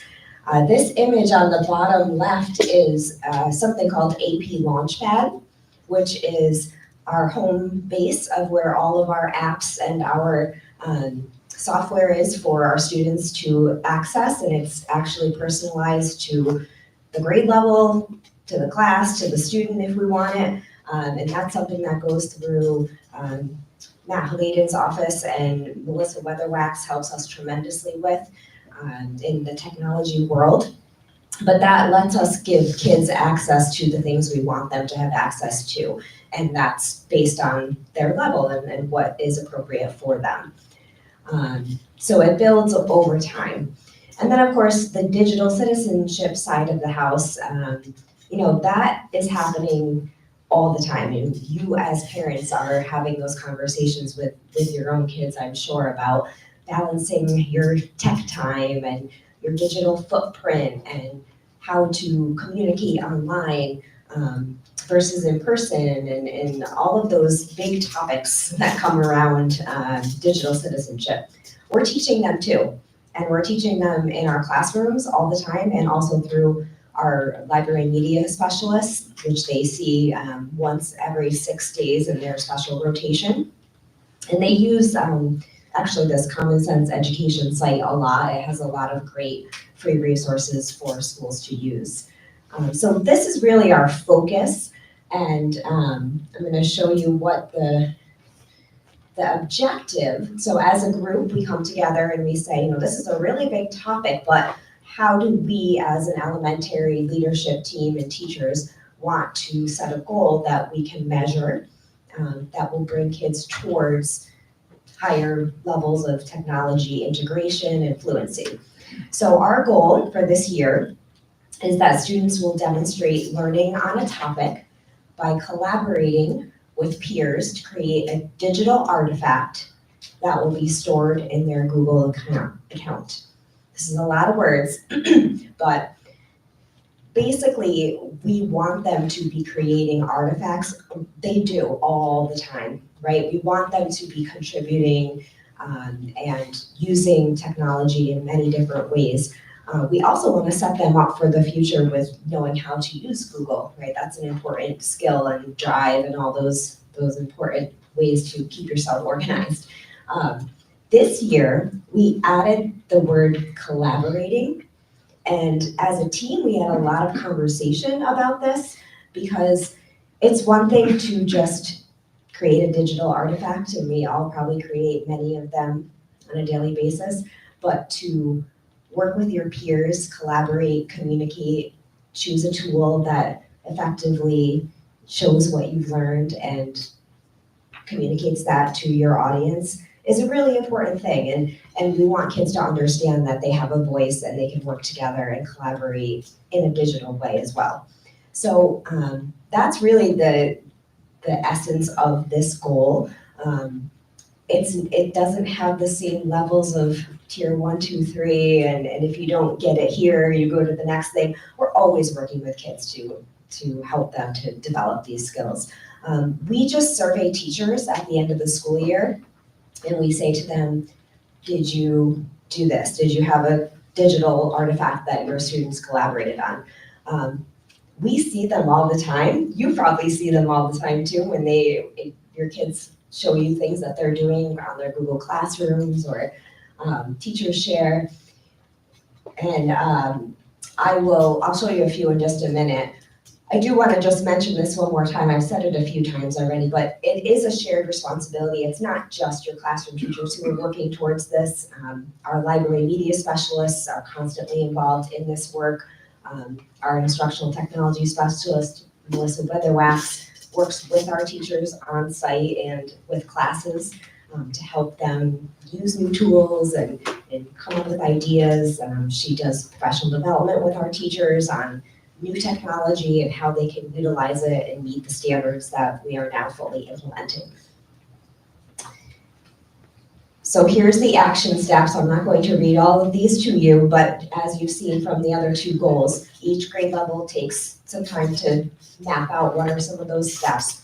And it is so simple in kindergarten. Logging in, how do we find this app that we want to use? And then it builds into creating artifacts, putting them in Google Drives, collaborating, creating research projects, working with peers. And here's a couple of them for you to look at. I know you can't see these very well, but I will just kind of summarize some things. Kids are learning how to use green screens, which is really exciting, and videoing themselves. There's lots of research projects happening where students are reading informational texts and summarizing what they learned and sharing it with their peers. Reports and projects. And this was an interesting one I wanted to show too, because this is a picture of a still thing, but we're still using technology to communicate the things that we are doing. So, it doesn't always have to be a PowerPoint slide or something to that effect. Here's some little kindergartners working on an iPad, learning how to use it. This Google image down here was a fun scratch Google logo that one of the classrooms did to show what they were interested in their creativity in music. So that's another thing about technology, is that it brings in lots of different ways to communicate in creative and artistic ways. We've got some of the more coding and using design, and then we have book reports with QR codes and kids sharing why you should read this book. And there's so many wonderful opportunities each and every day, throughout the day, that kids are engaging with technology as a tool to show what they're learning and to communicate with the world, really. So that is what we are, in a nutshell, working towards at the elementary level. Are there any questions for us? I have comments, actually. I just want to say I so appreciate you guys being so committed to your student achievement and achieving the objectives that you guys set forth at the beginning of the year. I mean, you take the time to develop your staff and train them up, and that's a big commitment in and of itself. You find tools, and then you continuously work to develop them and refine them and make them better. For example, Josh said, oh, we're gonna do a winter survey now because we need to have that check-in. We realize that you keep an eye on the ball, you continually work towards making it better, and I so appreciate that, and I think our students are really benefiting from that. And just a general comment, as you guys are the last level to present to the board, I really appreciate being able to see the high school, middle school, and now the elementary level, seeing how they all build upon each other and working towards what Questar talked about, is that portrait of a graduate that we are really working, striving towards, and obviously New York State, but we're here doing it and we're keep building these blocks and building them better and better. And I appreciate your commitment to doing that and to our students here. So thank you.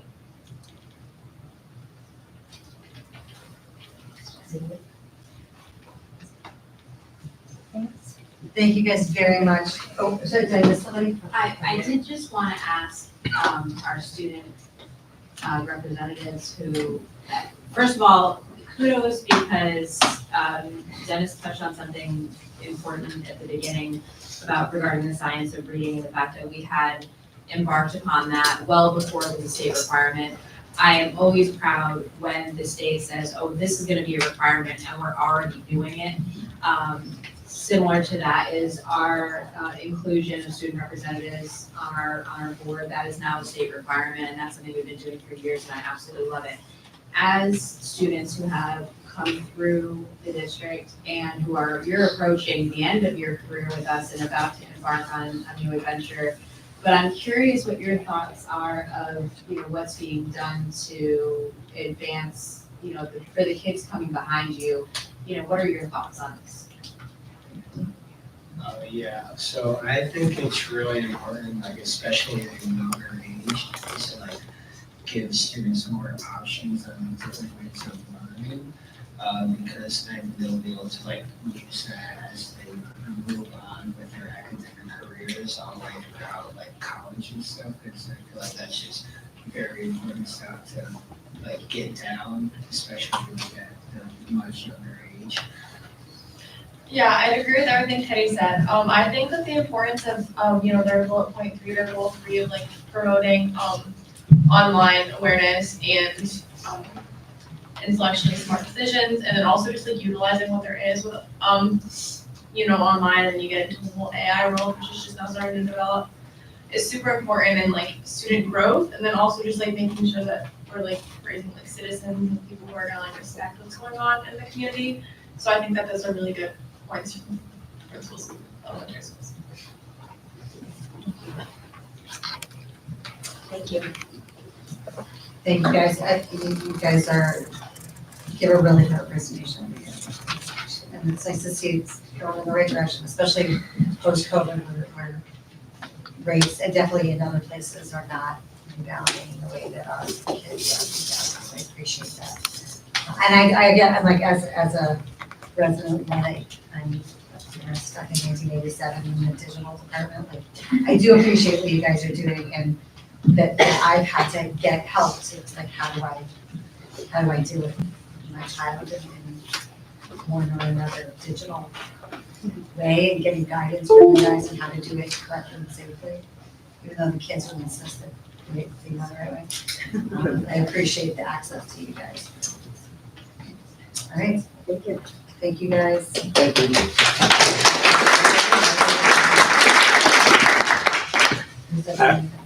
Okay, while we're talking about digital fluency, Jim's like, hey, shut it down, and I'm like, I don't know.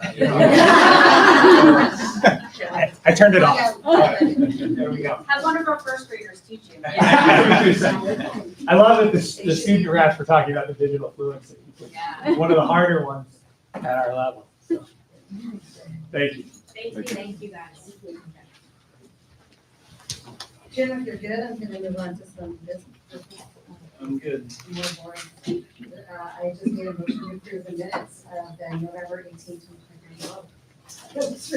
By the time Megan and then Lauren, second, any discussion on the minutes? Hearing no discussion, all those in favor of approving reading minutes? Okay, any against? No abstentions, that passes unanimously. I need a motion to approve items 6, 7, and 8, the consent agenda for business personnel and special education. Adam and then Jesse Z second. Any discussion on consent? Go ahead, take it away, Jesse. I first wanted to thank our Booster Club for their donation towards the wrestling program. And I also wanted to thank Assemblyman Vendette for his grant and aid. We have certainly appreciated him advocating for us as a junior member of our legislature. I also wanted to take a second to acknowledge the tax collector's report that's on here, but not just that, but all the work our finance group does every month that's on this agenda that just quietly comes on. We get to look at where we are, and it's a really, those folks work hard day in and day out in that central office, and we appreciate that. And I think it's good to every once in a while take a step back and say we thank them for that. Their work really just is steady and strong. So I just wanted to say that because it is a lot of work. And the last thing I do want to acknowledge is the retirement of Nancy Keene that's on this agenda. We appreciate her 30 years with the district, and we wish her the best in her retirement. Thanks, Jesse. Anybody else? I just wanted to take a moment to point out that in that agenda was the 2020, the 25-26 budget calendar, which again is like laying out how we're gonna every year take on the task of assessing where our budget's at, what we may or may not get, and what we're gonna do with it. And I would encourage anybody who has the time and opportunity to come and check out, because there's a lot of information from the non-instructional, from the instructional side, that really sheds so much light on where all the money is going to and the work that goes into figuring out how to make do with what we have. So I just want to point that out. It'll be publicized, so come on down to those budget meetings. They're super exciting. Most boring comment ever. And if there's no more commentary on the consent agenda, we are good. All those in favor of passing this consent agenda, 6, 7, and 8. Any against? Any abstentions? That's unanimous. Passes. Thank you, everybody. We have some action items. 9A, I'd like a motion to approve memorandum of agreement by between Averill Park Central School District and Anne Marie Medici for Medici. I said it. Medici. I was talking Medici, right? Medici. That's a very auspicious. Okay, we got Adam first and Megan. Did I get that right? That's fine. Okay, good. Any discussion? Hearing none. All those in favor? That is unanimous. No against. No abstentions. I need a motion to approve the memorandum of agreement by between Averill Park Central School District and Deborah Augusta. Megan first, Lauren second. Any discussion? Hearing none. All those in favor? Any against? No abstentions? That passes unanimously. And just for public knowledge, that all these memos are sent to the board ahead of time. So that's what we're voting on. Okay, 9C, I need a motion to approve the agreement by between Averill Park Central School District and LaSalle School. Megan first, Lauren seconds. Any discussion? Hearing none, all those in favor? Okay, no against, no abstentions. That passes unanimously. 9T. I need a motion to approve the memorandum of understanding by between Averill Park Central School District and Salem United Methodist Church. Megan first, Adam seconds. Any discussion? Hearing none, all those in favor? Any, no, thanks, Ed, we got there. Any against? No abstentions. That passes unanimously. 9E, I need a motion to approve the overnight field trip for the Union Government State Conference, March 21 through 23 in 2025. Lauren first, Megan seconds. Any discussion? Megan. I have to make my obligatory comment for every overnight trip. Chaperones and supervision, chaperones and supervision, chaperones and supervision. Thank you. Okay. Any further discussion? Okay. Hearing no further discussion, all those in favor of this motion, that is unanimous. There's no against or abstention. Passes. Okay, 9F. I need a motion to approve the agreement between the Averill Park Central School District and Mosaic Associates of Architects. Megan first, Lauren seconds, any discussion? Adam? I just want to check, the value of this contract to Mosaic is about 2.1 million, if I do the math. If I do the math, it is, but is that accurate? It's based on percentages, I didn't actually. Yeah, because the total value of the renovations is 39 million, and they have a tiered rate. And so between 30 and 40 million, the rate's 5.5%, so that's how it's structured, I think. Yeah, except I think it's broken down for the different pieces, so the total cap would be the full amount. So Oh, that, okay. so it's the same percentage breakdown that we have in the current contract for the current project. Okay, but I mean, in round numbers, about 2 million. Yeah. Okay, thanks. Any further, any further discussion on this? Hearing no further discussion, all those in favor? That is unanimous, no abstentions, no against. 9G, I need a motion to approve the amendment to the opt-in agreement between Averill Park CSD and Bus Patrol America to continue to participate in the Rensselaer County Bus Patrol School Bus Stop Arm Enforcement Program. Megan first, Adam seconds, discussion. Switch it. I was hoping if somebody could just provide a sentence or two clarifying what this was, because I read it, but I was like, I still don't understand what this is. Would you mind just giving me like a quick summary of it? Sure, so this is relatively new, the bus patrol program. It's the vendor who puts the stop arm camera on the buses. Oh. So going back to that part, that's like year 2, it's contract 2. So It's just the vendor who puts it on. it's the vendor, yeah, yep. That, and they do the cameras, but they also are the processing piece for the ticketing and all that kind of goes through them, so.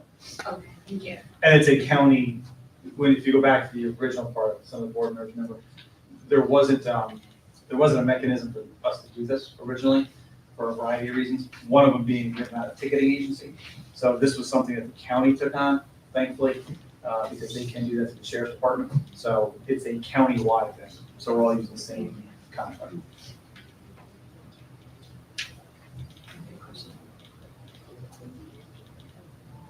Any further discussion? Stop our trailers. Okay, all those in favor? And no against, any abstentions, that passes unanimously. Well done on the action items. 10A, we just got some resolutions here, folks. We need a motion to approve the recommendation of the superintendent of schools toward the contracts for phase 3B of the capital project, and that is per the documentation that we just ahead of time. So we need a motion to approve contracts for phase 3B. Jess D. And 1 second, discussion. Okay, hearing no discussion, all those in favor of approving these contracts? That is unanimous, no against, no abstentions.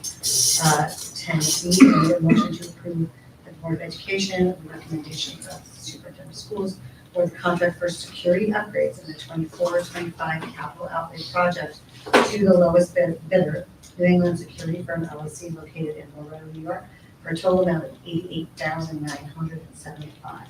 Megan first, Megan second, Lauren. Discussion. Hearing no discussion, all those in favor of approving, that is unanimous, and we have one more resolution. I need a motion to approve upon the recommendation of the superintendent of school based on per diem meal allowance on the federal standard meal allowance for the area in which travel will occur and not require receipts for reimbursement, effective on January 1 of 2025. Adam first, Megan second. Any discussion? I have a quick question about the implication of that. So I understood like the effectiveness and the predetermined rate. So does that mean if somebody goes on a conference, they would automatically be reimbursed for like the set amount for the meal, regardless of whether or not there were receipts?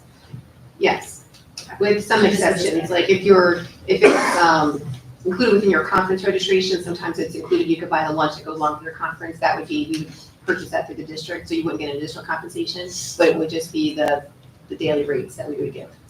And so it would be automatic standard for anybody attending an event. We wouldn't ask them to verify whether or not they, right, that would be them. Okay. Just wanted to make sure I understood.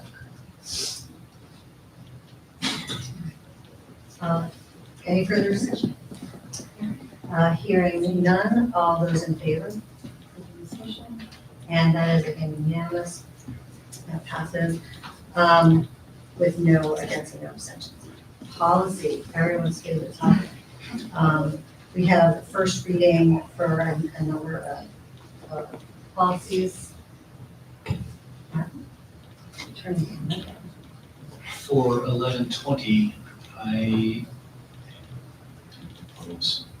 making a motion to waive the first reading and further readings and adopt as written. Yes. Right, yes, Megan seconds that. Any discussion on policy 1120? Only for the benefit of our public audience, if we could just talk a little bit about all of the background work that goes into the policies and the fact that a lot of this language is largely outside of our control. A lot of it is handed down to us by state agencies, and so these are policies that we have to have, and the language therein is usually required. Yeah, in a number of cases, not all. There is, for those who may not know, there is a policy committee that three of us sit on, and we work with Kim Nugent and review this on a monthly basis. We also work with professionals at NISBA. Everybody wants me to do that. New York State School Board Association. And so there's like a fairly thorough review of these with consultation with their professionals already by the time it gets to this point. That being said, again, as with much of the documentation at these meetings, we get these ahead of time so everybody on the board gets to get their own eyes on it as well and ask questions about the nature of the policy and any questions. Thanks. And just being on the policy committee, while we do have to have certain language because it does follow state law, we also, as a policy committee, make sure that the language in each policy fits our district, not every district, but our district. And ensure that we're actually, what is in the policies, what we execute on the ground. Thank you. That's good. And again, so this, what is on the table right now is to waive first reading. I'm sorry, waive second reading for policy 1120, school district preferences. If there is further discussion on 1120, if there is none, we can take a vote on reading the second reading. All those in favor? Okay, that passes unanimously. The second policy we're taking up 6741, and this is contracts professional services. Adam?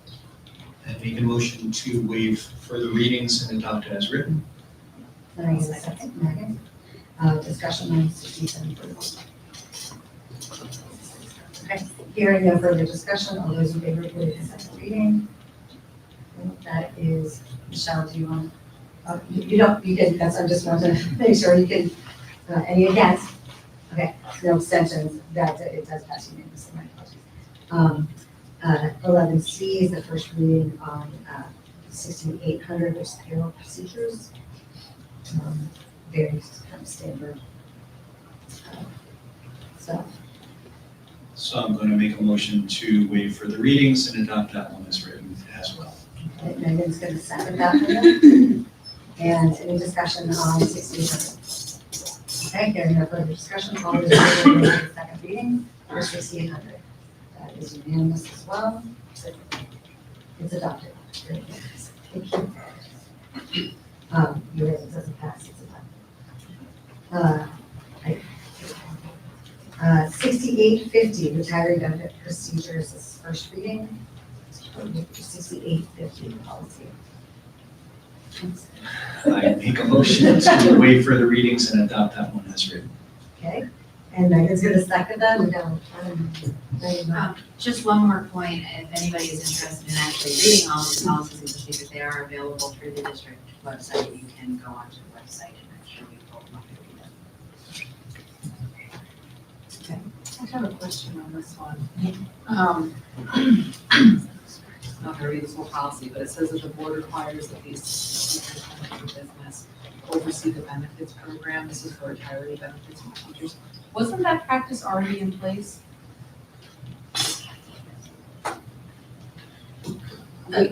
Well, we do administer the benefits for retirees. I'm just looking at the policy to. I'm curious where this one came from. So you know. remember, we're marching through each of the series. So this is part of the 6,000 series. That it's not brand new, but NISBA recommended some reworks on it, and we as a policy committee reviewed it as part of reviewing our entire 6,000 series. And so now we have to re-adopt with those findings, that's all. But that, part of the process is basically the same as what was already happening. That's what I wanted to confirm. Yeah.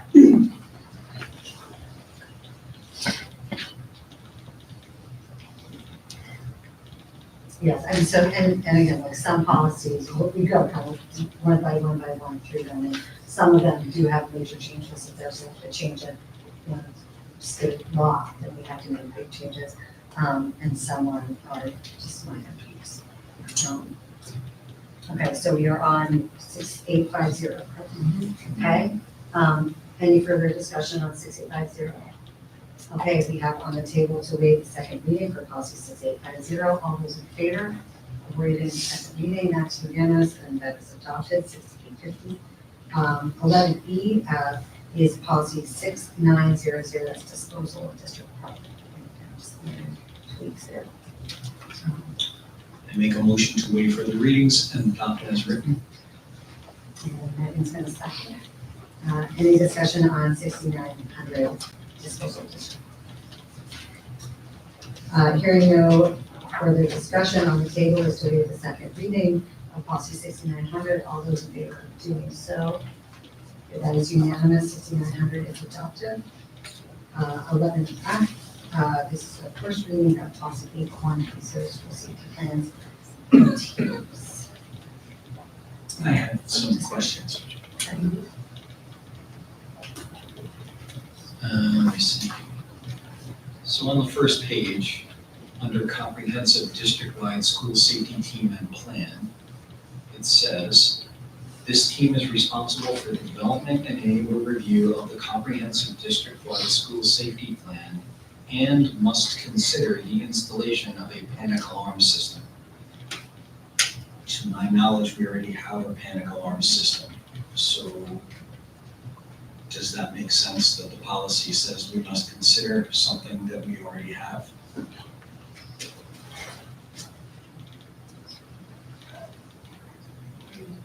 I mean, would we want it in there in the event of any, I mean, not that we're constructing any new buildings anytime soon, or if there's any renovations that would warrant putting something back in, right? Nothing like that is in any capital projects. That didn't just out in the policy committee, but that will be up. And to me, that language just suggests that that committee would be considering even what systems we have and if they're efficient, not necessarily considering creating one if we don't have one already, but just involved in the consideration of what that alarm system is. And so I don't think it jumped out at us as something to alter, because it's just establishing that the committee that we're selecting would be assessing and making decisions about that. Okay. What about installation or maintenance of Yeah. panic alarm system? So when it's already in effect, we're just gonna consider that it should continue on. That seems more accurate. Because I agree with your, Yeah. Installations what of it overlay. says. Agreed. Yeah, I definitely think we want to consider it, so Yeah. that's why I would just suggest adding language, Yeah. especially since this is a local word, and like I think we can play with the language a little bit. Yeah. I have no problem with it. Would it be as simple as adding And or maintenance is what I would say. maintenance, and then approving it with that addition? Kim said, I don't, doesn't seem to rise to the level of having to do maintenance before, like, It might, but I have just one more question. Okay. I feel like I'm on. and we still do have. At the bottom, when the paragraph is reporting to the state law enforcement, it says the district-wide plan will be posted on the district's website. They refer to it in this policy as the safety plan, but the website has something called district-wide emergency response plan. Are those the same things?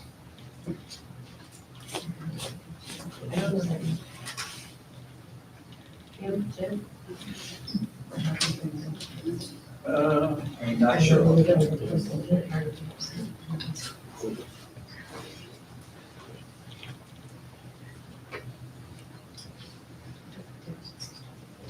Well, so from a safety perspective, there's the somewhat abridged plan that gets posted.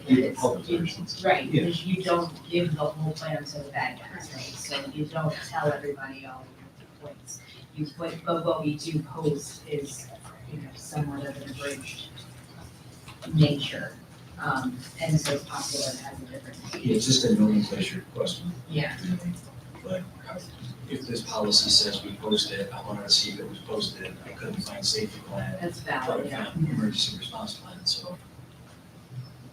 It's the same. I think, yeah, because this isn't a defined term, it's more just a general description. Yeah, I'm okay with it as is. Yeah. If my lawyer friend is. But do we want it to be switched into this? The nomenclature upstairs? I mean, at the end, I think it's good, I think it's good as it is, because, Spiritual. yes, Okay. yeah. I think, yeah. Yeah, I mean, again, like the change would be to the website side of things, not to the actual policy. So I think language is policy. What's it called exactly on the website? Emergency response plan. I mean, we're still complying by our policy by having it on the website, so it would hurt to have the same language for that.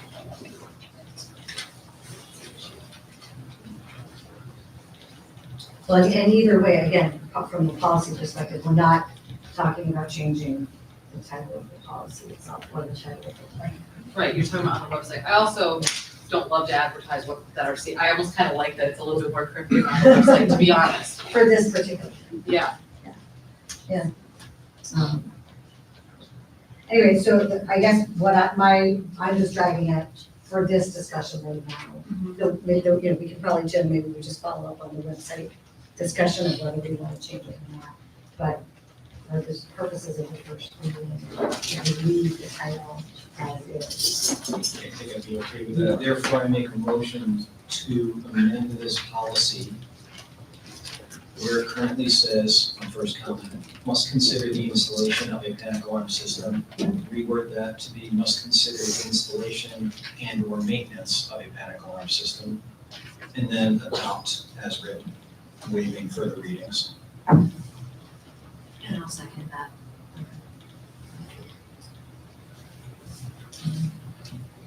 Any further discussion?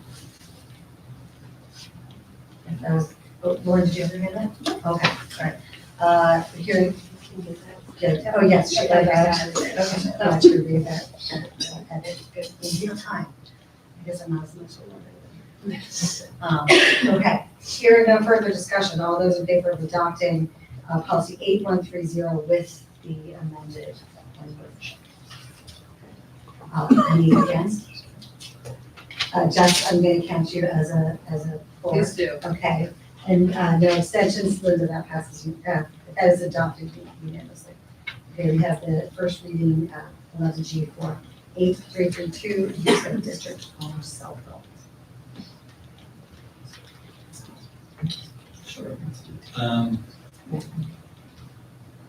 I make a motion to waive for the readings and adopt it as written. Megan's going to second that. Any discussion on 8322?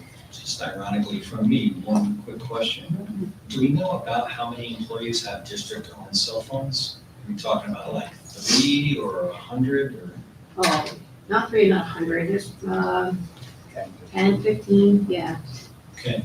I'm imagining transportation would have. There's one over in transportation, some of our maintenance staff have them, some of the administrators have them, so it's a limited group, but, Okay. yeah. Yeah. Any further discussion? Okay, it is on the table to waive the second reading for 8332. And so all those in favor of adopting 8332 as written, and that's unanimous. Thank you, guys. Next up, the first reading 9500, 9500 compensation and benefits. I make a motion to waive for the readings and adopt it as written. Megan seconds that, Linda. Any discussion on 9500? Okay. Hearing no discussion, all those in favor of adopting 9500 as written. That was unanimously, Linda. Consequently, having passed 8332, we have 6840, which was the previous policy on cell phones that is now. So you need a motion to rescind? I'll make a motion to rescind policy 6840, assignment and use of district cell phones. I will, and also item J, rescind policy 6900 _R, school property disposal procedure. Make a motion to rescind both of those policies in lieu of the newly adopted. And Just D seconds that, Linda. Any discussion? Okay, hearing no discussion, all those in favor of rescinding both 6840 and 6900, that is unanimous, just 6900. Okay, we're good. So we are at our second, we're at the second public comment period, which are topics not on tonight's agenda.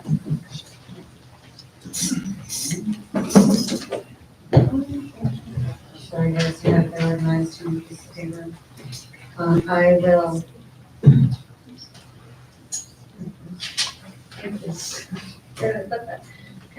Again, public comments, those wishing to address the board, ask to complete the request forms, submit to the board clerk. In order to be recognized, comments are limited to 3 minutes per speaker. And Rick is getting set up. Visitors are invited to make comments or direct questions to the board. Questions are not generally answered during public comment and will be addressed by the next 15 at this time. Jim, did you want to? Go ahead, Jim.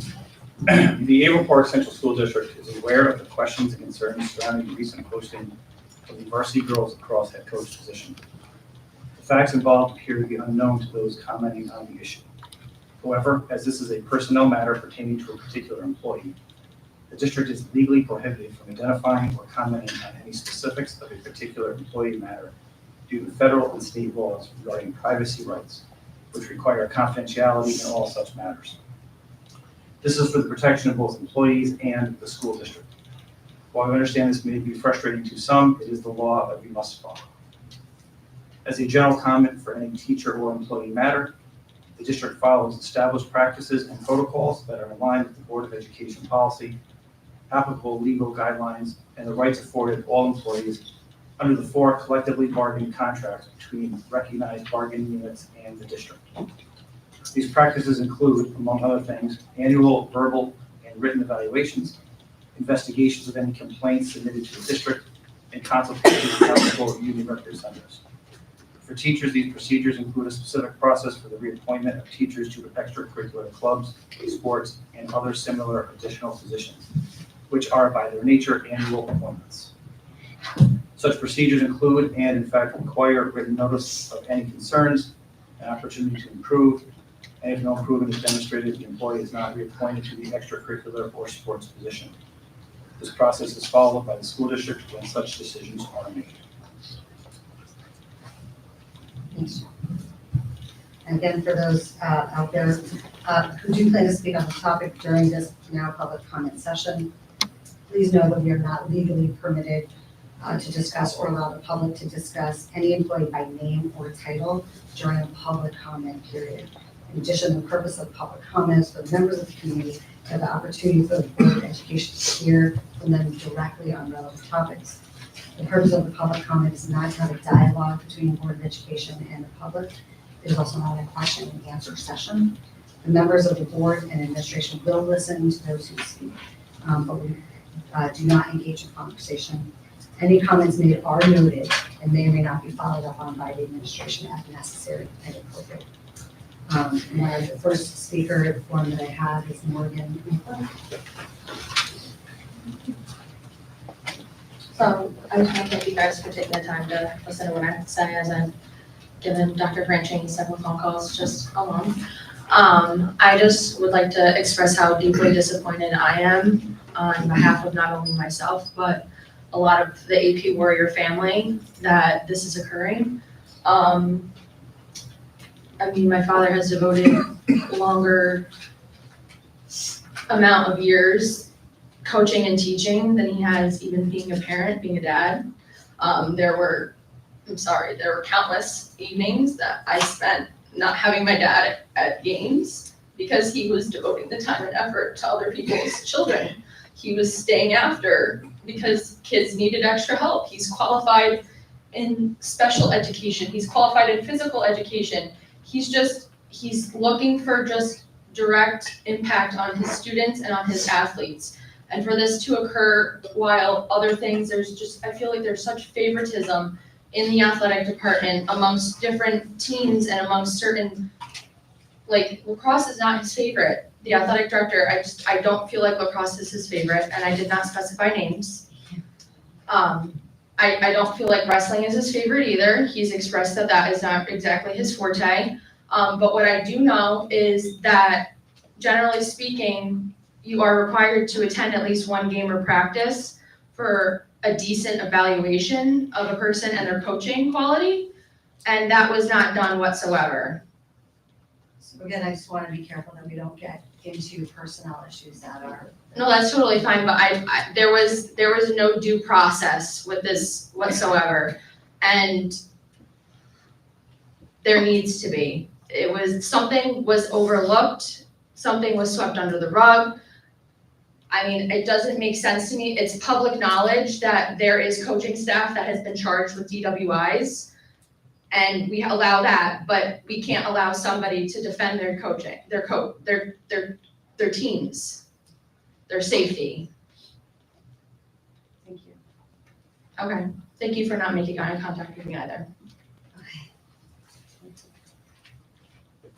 Up next, I have Rob Ducharme. Yeah.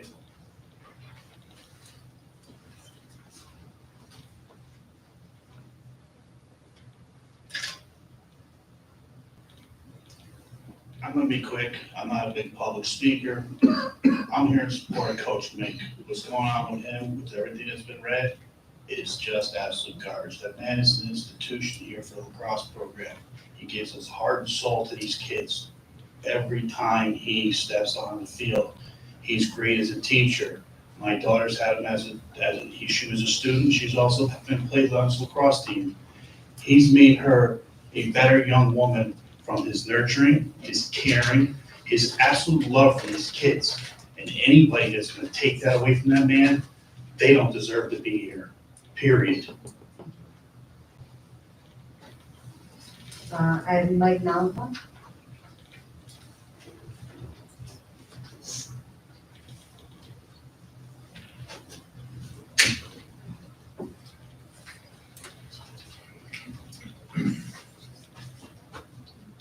Thank you for the opportunity to be here. My name is Mike Malenfant, and I'm here tonight in support of a 30-year colleague who happened to be the varsity girls lacrosse coach. My wife and I were surprised to hear that Coach Minkler, the varsity lacrosse coach, was being fired from his coaching position. Our daughter has participated in the lacrosse program for several years under Coach Minkler's supervision. We learned that the varsity girls lacrosse coach alleged behavior towards officials was the primary reason for dismissal. A specific game was mentioned in a letter to the coach written by the athletic director. Since my wife and I attended that specific game, we felt compelled to meet with the athletic director to give our perspective. We met on Thursday, October 17th, to share our thoughts. At the end of the meeting, it was understood that the athletic director would follow up with us to ensure that our perspective was shared with all involved in the decision to dismiss the coach. That didn't happen, and therefore I'm here tonight to share the content of our concern. My wife and I never witnessed inappropriate behavior throughout this season or any other season. Our daughter was involved for several years.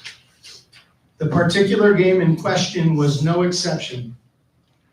However, I do recall how inappropriately aggressive the opposing team was towards our athletes.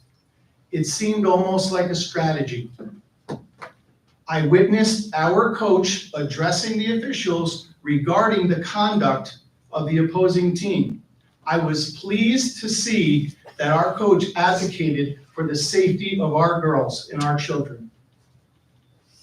The athletic director was not present at this contest. In fact, the only game I remember him being in attendance for was senior night. A 30-year veteran being dismissed on hearsay.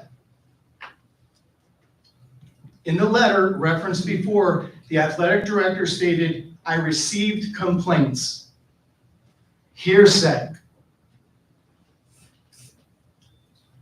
Direct observation was lacking, especially for particular sports. If there was a long-term specific issue with conduct, then direct observation with follow-up counsel would be expected in a public school that demands specific guidelines for evaluation. The athletic director referenced the collective bargaining agreement with respect to the Teachers Association during the process to dismiss the coach. However, the coach was not afforded appropriate supervision through formal observation, which is also an essential component to the bargaining agreements. Under these circumstances, I could understand why the coach was upset about the process. As said before, he's been a valued member of this district. I'm asking you to reconsider your decision. Thank you. I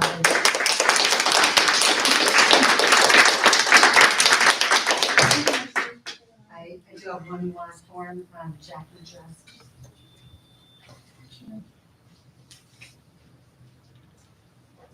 Hi, I'm just, I wasn't planning on speaking, but I feel like I have to.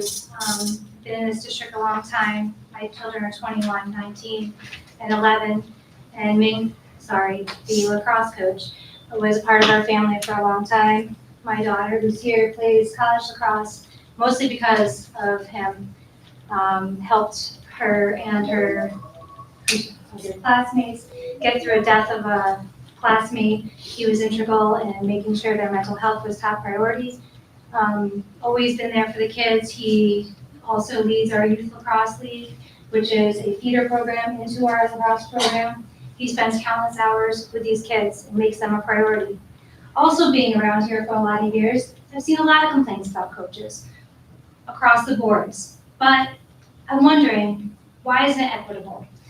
We need to be equitable in the way we treat things. I don't care if there's 20 people complaining about a coach on one sport and 3 people complaining on another sport, it still has to be equitable. We have to think about the process. What is the process? Is there a real process? I'm not really sure.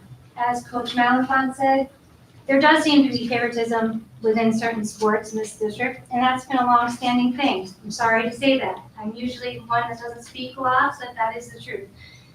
And the fact of the matter is, you know, if we're just taking hearsay, that's not okay. There's a lot of hearsay. There's a lot of people's opinions, and a lot of different coaches have the same problems. Anytime you coach and there's parents involved, there's going to be a parent that doesn't like a coach, whether they don't play or this or that. But it has to be equitable, and the process has to be followed, and I don't think it was in this case, compared to what I know about other coaches in the 20 years I've been in this district. I think you should really reconsider. Thank you. Thanks, Jackie.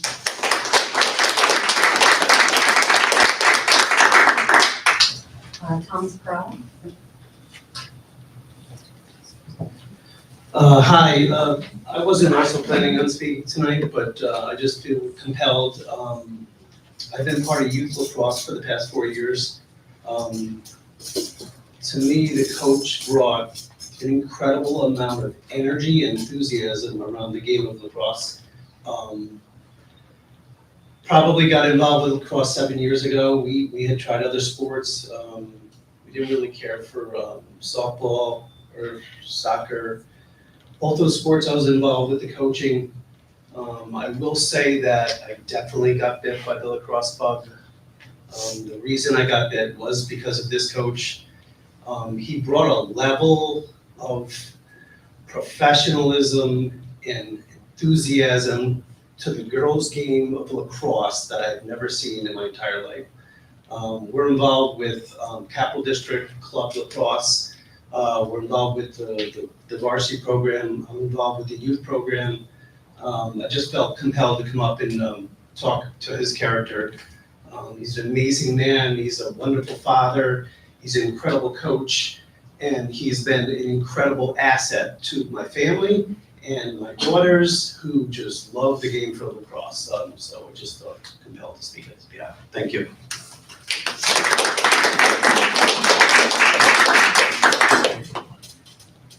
Thank you for sharing your thoughts. I have no more blue sheets. So our next agenda item is board member reports. And so we did go over to our students who are for the Abbey with us. So I really enjoyed the presentations that we got earlier tonight, both from Questar and our elementary schools.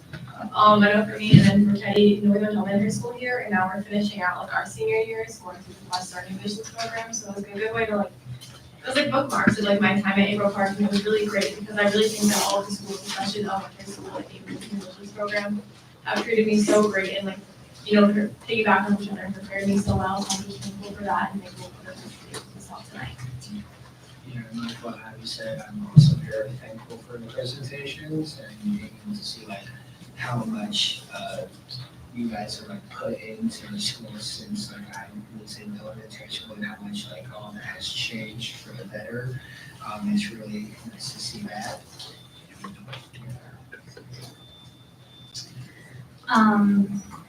I wanted to comment that I'm excited to see. I was excited to see on the agenda today about buying new bleachers for Algonquin, which might seem like a very silly thing, but having attended the most recent winter concert, we're literally the stands were teeming with kids. They couldn't get all of the kids into the facility. So it was both exciting to see just how many kids we have enthusiastic about music and the arts and how much that is being cultivated in Algonquin. I was feeling really badly for the kids who were trying to squish in. So I was so excited to see that was being handled and addressed because I think it is important to equally support the arts in our community. So I'm glad to see that happening. Aside from that, I just want to thank like people for showing up and being involved today. I know it's really frustrating when we can't give you information or it sounds like a lot of jargon.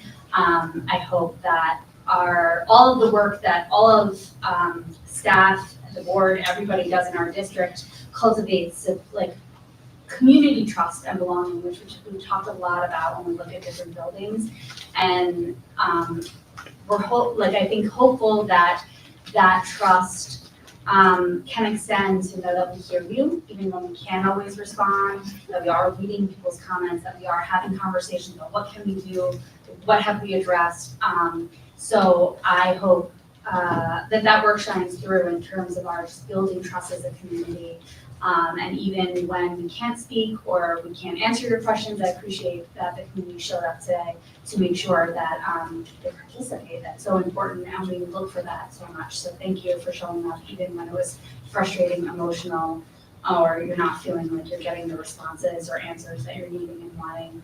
And we take the privacy and integrity of students and staff very seriously, and continue to do that as a board. So thank you, everybody, for showing up. I attended Shark Tank, which was fun. I was so proud of our students. They did a great job. Impressed by the staff, students, all around. Like, it was a fun, interesting couple hours. I think you did it last year, too, right? Yeah. And then also I had my first safety committee meeting, which I can't talk much about, but I was very impressed at the amount of people and personnel in the community as well as staff that showed up, the ideas and planning that goes into keeping all of our children safe. So thank you guys for that. And then also, I agree, I appreciate the community showing up and being heard, so.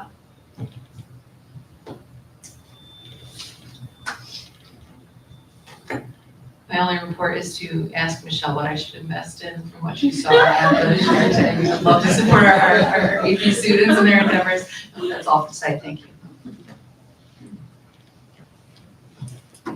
I wanted to thank Morgan, Rob, Mike, Jackie, and Thomas for having the audacity and courage to get up and speak. Been in front of that microphone a couple of times and it's really intimidating, so good for you guys. As a district, we're a community, and 3 years ago when I was running for this position, I stood up in front of a very contentious group of candidates and I said, we all want the same thing. We all want the best education that we can afford. And it's true. And so we all want the same thing. We want a sense of fairness, we want justice, we want the best things for our kids. Nobody on this does this for the money, because there is no money for this job at all. It's just tons of hours. But we do it for the kids, and we care about each other's kids. We're looking at a situation and seeing two different things right now. And the way to get through that is to talk about it and communicate. And the incredibly frustrating thing from this seat is that law prevents us from talking about it at all. Because if I were to talk about names or events or even give my opinions, I would be subject to any form of perhaps slander or libel suits personally and against the district. And I can't afford that exposure for the district or personally. So by law, my hands are tied from commenting about sort of, I'll call it our side of the story, which prevents us from coming to agreement and seeing things the same way. And so I suspect you're frustrated in the audience because you feel like justice hasn't been served. And I'm frustrated on this end because I can't communicate and learn more and stuff like that. So I hope you understand our position and why we're quiet about all of this, but it doesn't take away,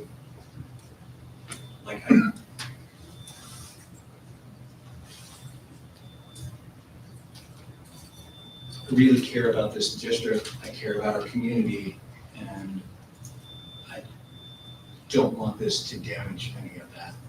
And that's my point, and I don't know how to make it better, so I'm sorry. This is why I'm intimidated in front of the mic. Anyway, thank you. I'm already on. Thank you to the community who came out tonight. The only thing that I will say is that we don't get to pick and choose what rules we follow and when we follow them.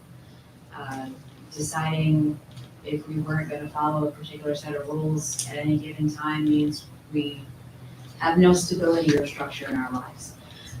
So that's what I'll say. I want to thank our students who got up and spoke tonight regarding their experience within the Questar program. You guys are still here, but also your counterparts in the other program. Again, it's very intimidating to get up and speak to a group of people, and I appreciate that, you know, at their level, that it was probably really scary to get up in this room and speak. I would also like to congratulate our music students who participated in the Music in Our Schools program today at Empire State Plaza. This is a program that gets put on every year at the holiday season, and our treble choir, our jazz bands, our orchestral group, they all get up and perform in the Empire State Concourse and do an amazing job considering the acoustics in that place are terrible, and you can still hear how wonderful they are. So that, having happened just today, didn't make our celebrations of success yet. We'll probably see that in January, but since we're not gonna get one until January, I wanted to shout them out today. I want to also, in the interest of supporting students, give a special thank you to Sarah and Alyssa Wenoff at Unbreakable Nutrition. They adopted 31 of our students through their Giving Tree program for the holiday season. There's 31 students in our community who are going to have a happier holiday because the community came together at their leadership, and they do a ton for the community. They participate in Shark Tank, they participate in a lot of programs in the community. They are wonderful people, and I am grateful to them on behalf of our students who are going to benefit a little bit from that. And I want to wish a happy holidays to all of our students and their families. For our students celebrating Christmas, Merry Christmas. For our students celebrating Hanukkah, may peace and light grant you through the holiday. And even if you're not celebrating a specific holiday, I hope you enjoy the time away and rest with your family. It's important. And the last thing that I want to talk about, as a member of the safety committee and how important that is for all of our students, I want to take a moment to reflect on another act of violence that took place today in Wisconsin and the young people that were lost today, showing up for a safety committee meeting and seeing our law enforcement and our community members, that we all come together to keep our buildings safer and try to prevent these things from happening. Seeing that in the news today, I mourn for the families that lost children today, and I hope we can send out a prayer for them as well. So, thank you. Thanks. I'm going to be brief. I just wanted to make one note on the celebrations of success, how long that presentation part was. I know it's a month's worth, and in the spring we get half a month's worth, and those are pretty long too. But this was, I think, one of the longest we had, and it was peppered with creative learning and giving from our students, and that was very impressive to me. So I just wanted to note that. And I do wish everyone a peaceful and joy-filled holiday season, and I hope you can spend some nice quality time with the people that you love. So everything everybody said is, you guys pretty much hit on most. I do want to thank all you guys for coming out tonight. It is often very quiet in here. These guys come, we see them all the time.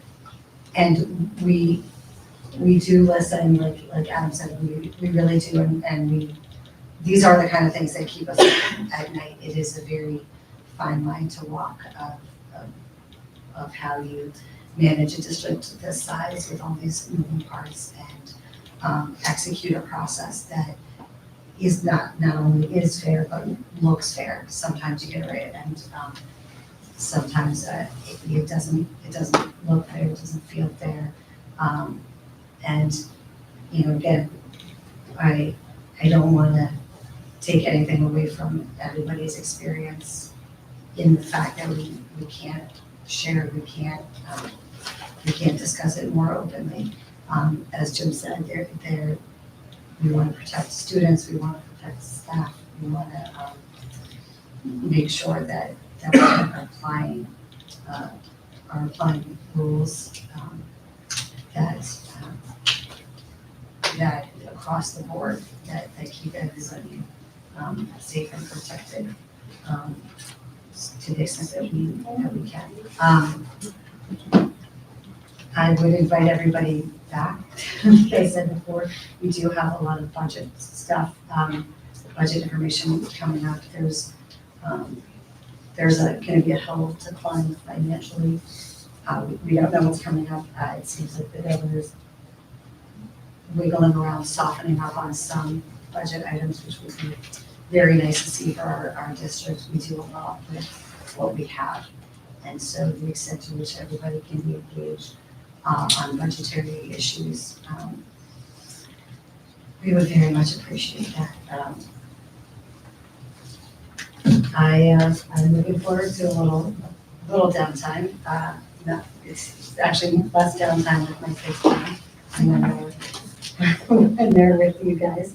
But I do hope everybody finds some time to relax over the next couple of weeks. It stays warm, stays dry. And that's all. We don't need to keep everybody longer than we need to at night. It's getting towards bedtime. Keep going over here. Motion Yes, adjourned. motion to adjourn. Jess D seconds. All those in favor of adjourning? That is unanimous. Thank you. Board members, I need you to sign something.